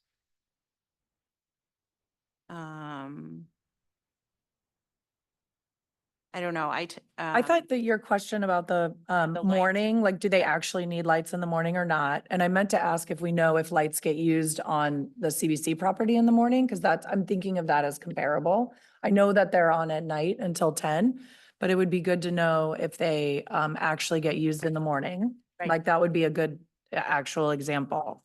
And then Yeah, the light pole heights, I mean, I tend to That's a agree list. that if technologically and the plan commission's all right with them going up to 85 feet, I guess I'm all right with that. I agree with that. I as well. agree. I don't want to go on higher than 80. I feel like there's a visual issue that we're trying to solve for people. I get the idea of wanting to go higher, but if the whole point is people don't want to see it and 80 feet's already too high, the idea of allowing them to go up to 85 doesn't really make sense to me. I Do you just don't think think, people will be able to tell the difference between 80 and 85? I think when we present this to them and they're already not happy with it and then say they can go even higher than that, yes. I have residents who understand that design changes and like technology changes, and they actually agreed with WashU on this aspect of the proposal. So I would vote to put it back in, Hang so on a we can second. vote on it. It was Patty. yeah, Yeah, I would vote to so- put it back in too, so I don't know. It can be, I mean, it can be limited by, dark sky standards versus by height too, Well, it has to meet dark sky standards and the plan commission will review it. Yeah, that's. right? I'm That's what you're saying. Versus I know, height, we yeah. don't have to say height, we can say, whatever that is with the dark sky standards to meet that. I just had a question. I had a question for Wash U, which they don't have to answer tonight, probably shouldn't, but on the terms of the number of facilities, I've understood this argument that in some ways we would be better off from a community standpoint in having two buildings as opposed to one, because the two buildings, for a lot of residents, they would much rather have a building close to them than a field. And so, and I think part of this was, it's obvious they have to have certain fields and they have to have tennis courts, but I think it's kind of interchangeable when you get down to the end, whether you put your stuff in a building like your track, or you do another field. So I think that issue of flexibility, I think, isn't just for the benefit of Wash U. It actually may be for the benefit of the residents. And at least I'd like to hear more from Wash U on why that might make sense to have two buildings and the rest fields as opposed to one building and the rest fields. At least I think the residents actually might appreciate that, even though it might mean more facilities. I think that should be added to the list. Okay. All right, Anna, moving us on. You want, I guess we'll just pass on the. Oh, the retaining walls, No, there's nothing, they don't disagree with any of that. okay. And then the transition zones is In- related, Yeah, go ahead. yeah, the transition zone under F2. And that's where I think David and Anna, you could weigh in that that's a really flat area that is potential for not hurting the otherwise very bumpy topography of the area. Yeah, So, we think a building or an unlit field, that sort of thing would be appropriate there, similar to what we have for the Bonfon site. Yeah, yeah, and I'm fine with making it go back to how it was. yeah, I agree. The next problem is the transition zones on under F11.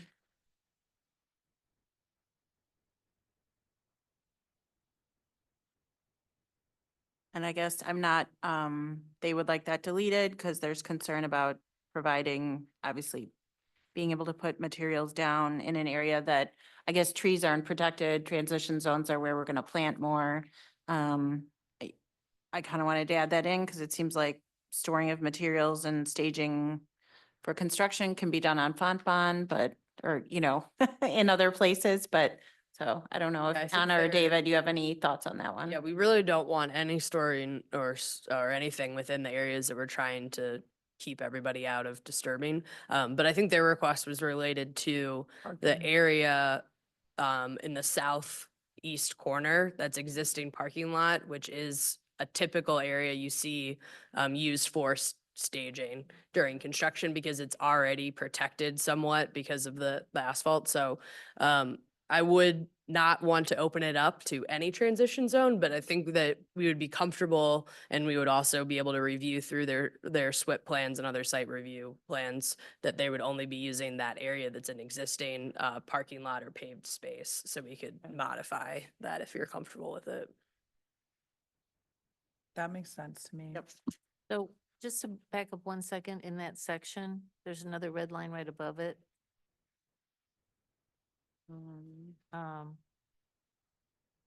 Not in that section. I thought I saw something. Oh, yeah. So the transitions, the changing of from 90 to 150 feet. I think, is that something I think that's something that Washoe identified that was problematic for them? Yeah, that was what David and Anna just said, like So- for the flat area. Is that, so. So I'm just the okay. flat area. I think it's better just to, I think it's I better to go agree. back to the way it Okay, was because it's that- flat. I wanted to mean, clear. yeah. Okay, Yeah, it's good. great. I wasn't sure if that's what you said. All right, great. Thank you. All right.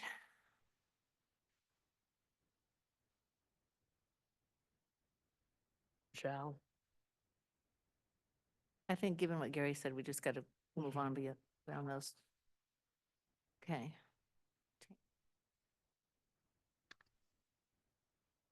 The next, I guess, will be 410965B. Want to get rid of excessive regrading because of changes in of like utility issues and, Oh, yes, down here. yep. I don't know, Anna, how you feel about that or? I think excessive, we removed, this was really because what is the definition of excessive? So when we have the shall be protected from regrading, the excessive regrading was a threshold that was a little bit harder to define. So if we, I don't know if there was. All right, keep going.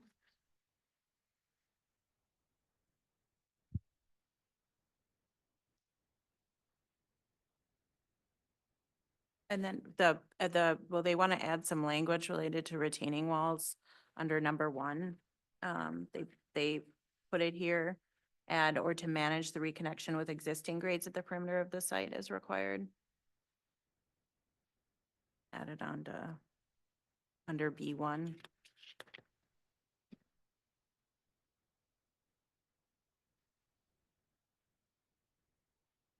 Really know how you guys thought about that. I mean, I don't, That means. yeah, I wasn't really sure how that would impact. That was a new addition to something that hadn't changed. So that Okay. was something that I hadn't quite determined what that would look like. okay. So is that maybe a TBD then? Our recommendation wouldn't be to do that at this time. Yeah, I Okay. think let's, don't let's find out understand more it. on that one too. Yeah. Okay. What does that mean? You know, you can That's, tell us. that's what we, yes. Yeah, okay. And then there's not another issue until under the architectural standards, D9. This is related to sound. I think this, yeah, I mean, this is related, and I kind of had this year, have the same concerns. I think this is related to a noise wall along Tuscany, and their concerns, I guess, and my concerns about tree growth. So I don't know.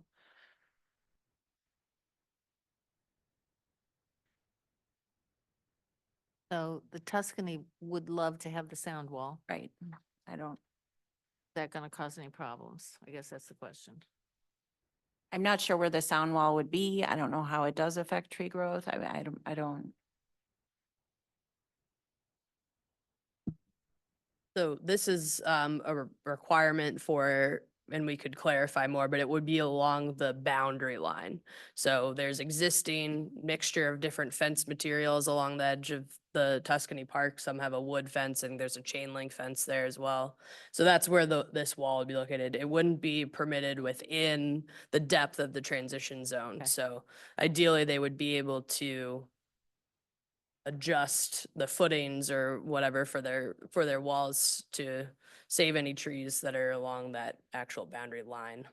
Yeah, because it'd be right up at the boundary. Yeah, I mean, there's not a lot Right. of trees right next to the No, fence. there aren't anyway, a so- lot of trees directly next to the fence.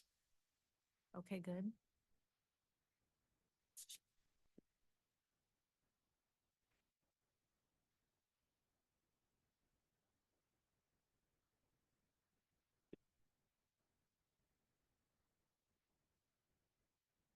The next one's all about noise, issues with noise. Yeah, I think this is another one with the providing the time similar to the lighting.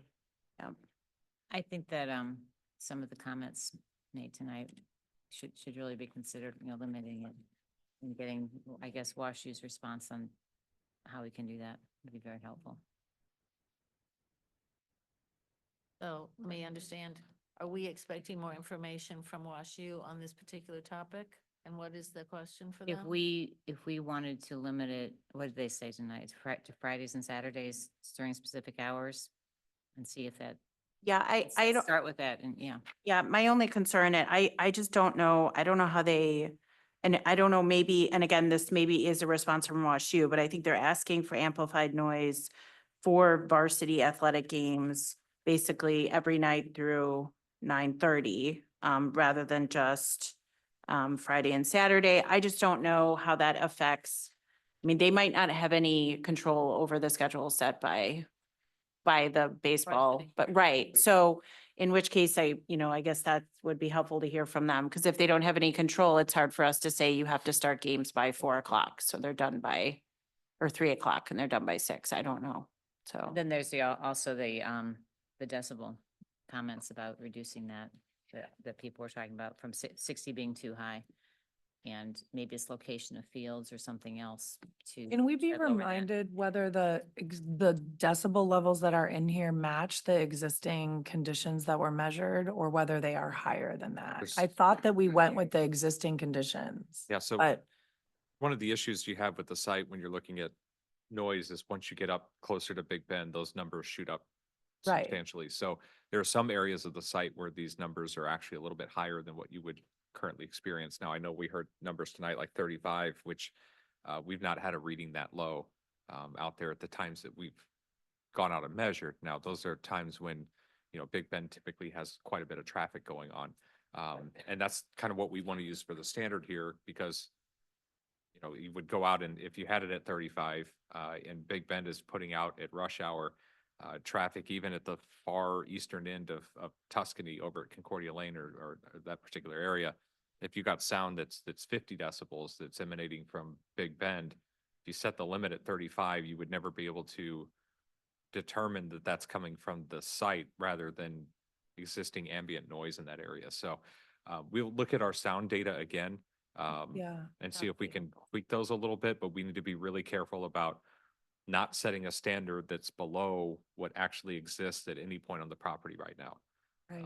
Because it would always read as a violation.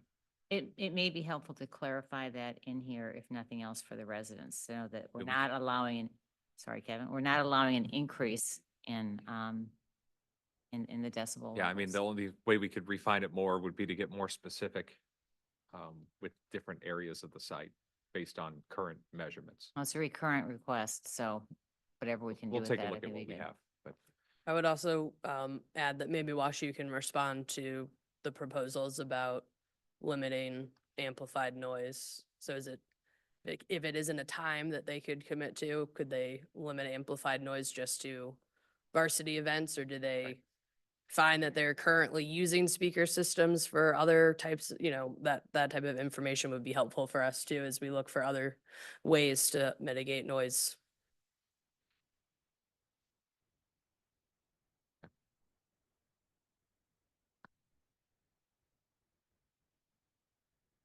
Um, 410 under sustainability, they want, has been addressed, they want assessed. And then there's just some word changes under number 4. The move from addressed to assessed feels like basically eliminating the requirement. Like you can assess something without addressing it. Like I think the point is that we want these things addressed. I mean, so I don't understand that. do you want them to explain how they've studied it or explain how they've fixed it? yeah, like we don't want them to just tell us, we want them to actually do something about it. Yeah. Good point.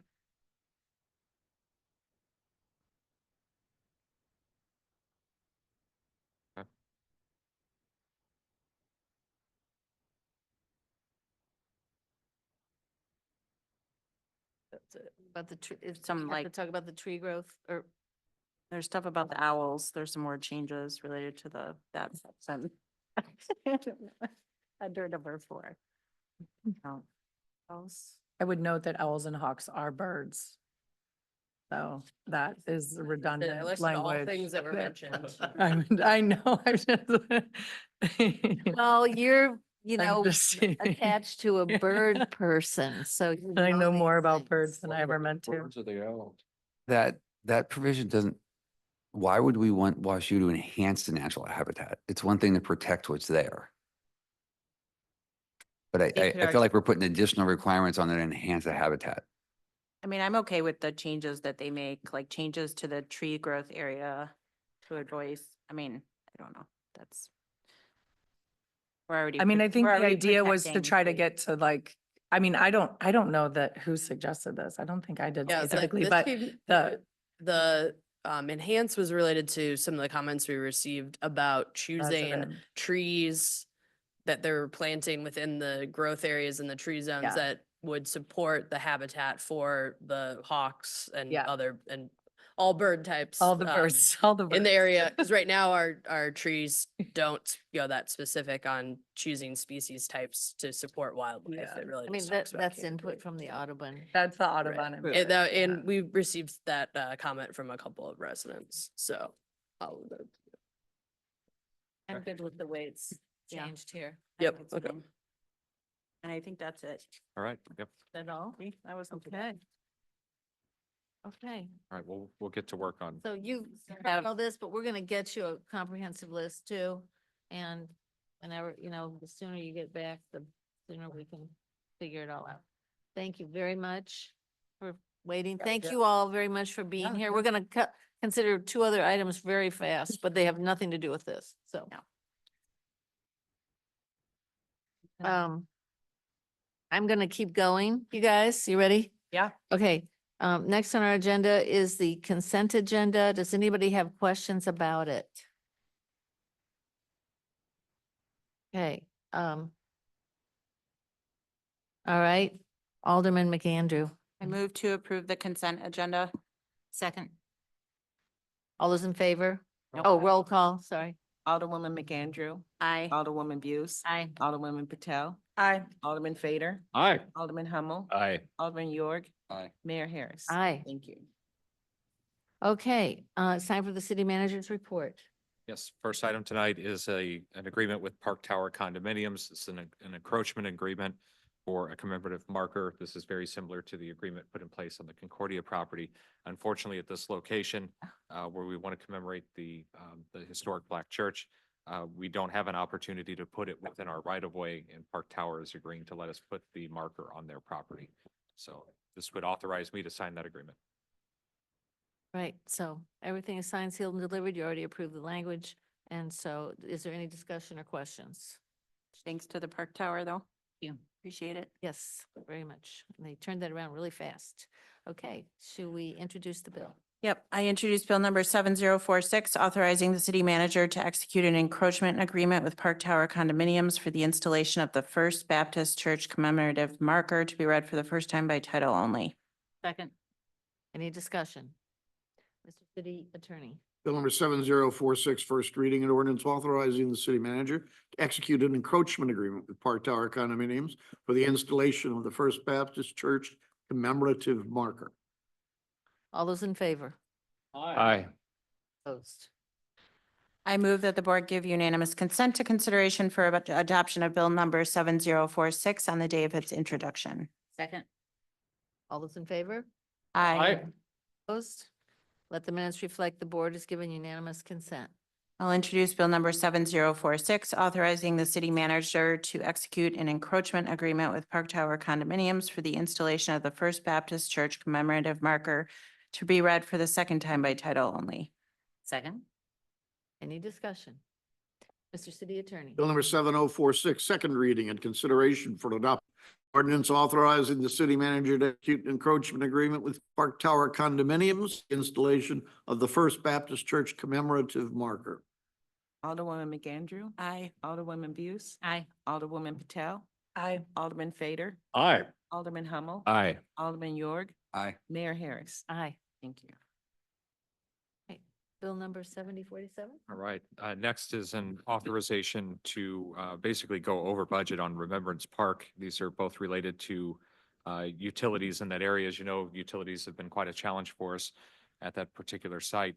We've used up the contingency at this point. We have two change orders. The first one in the amount of $32,550 to restore the water service to the park.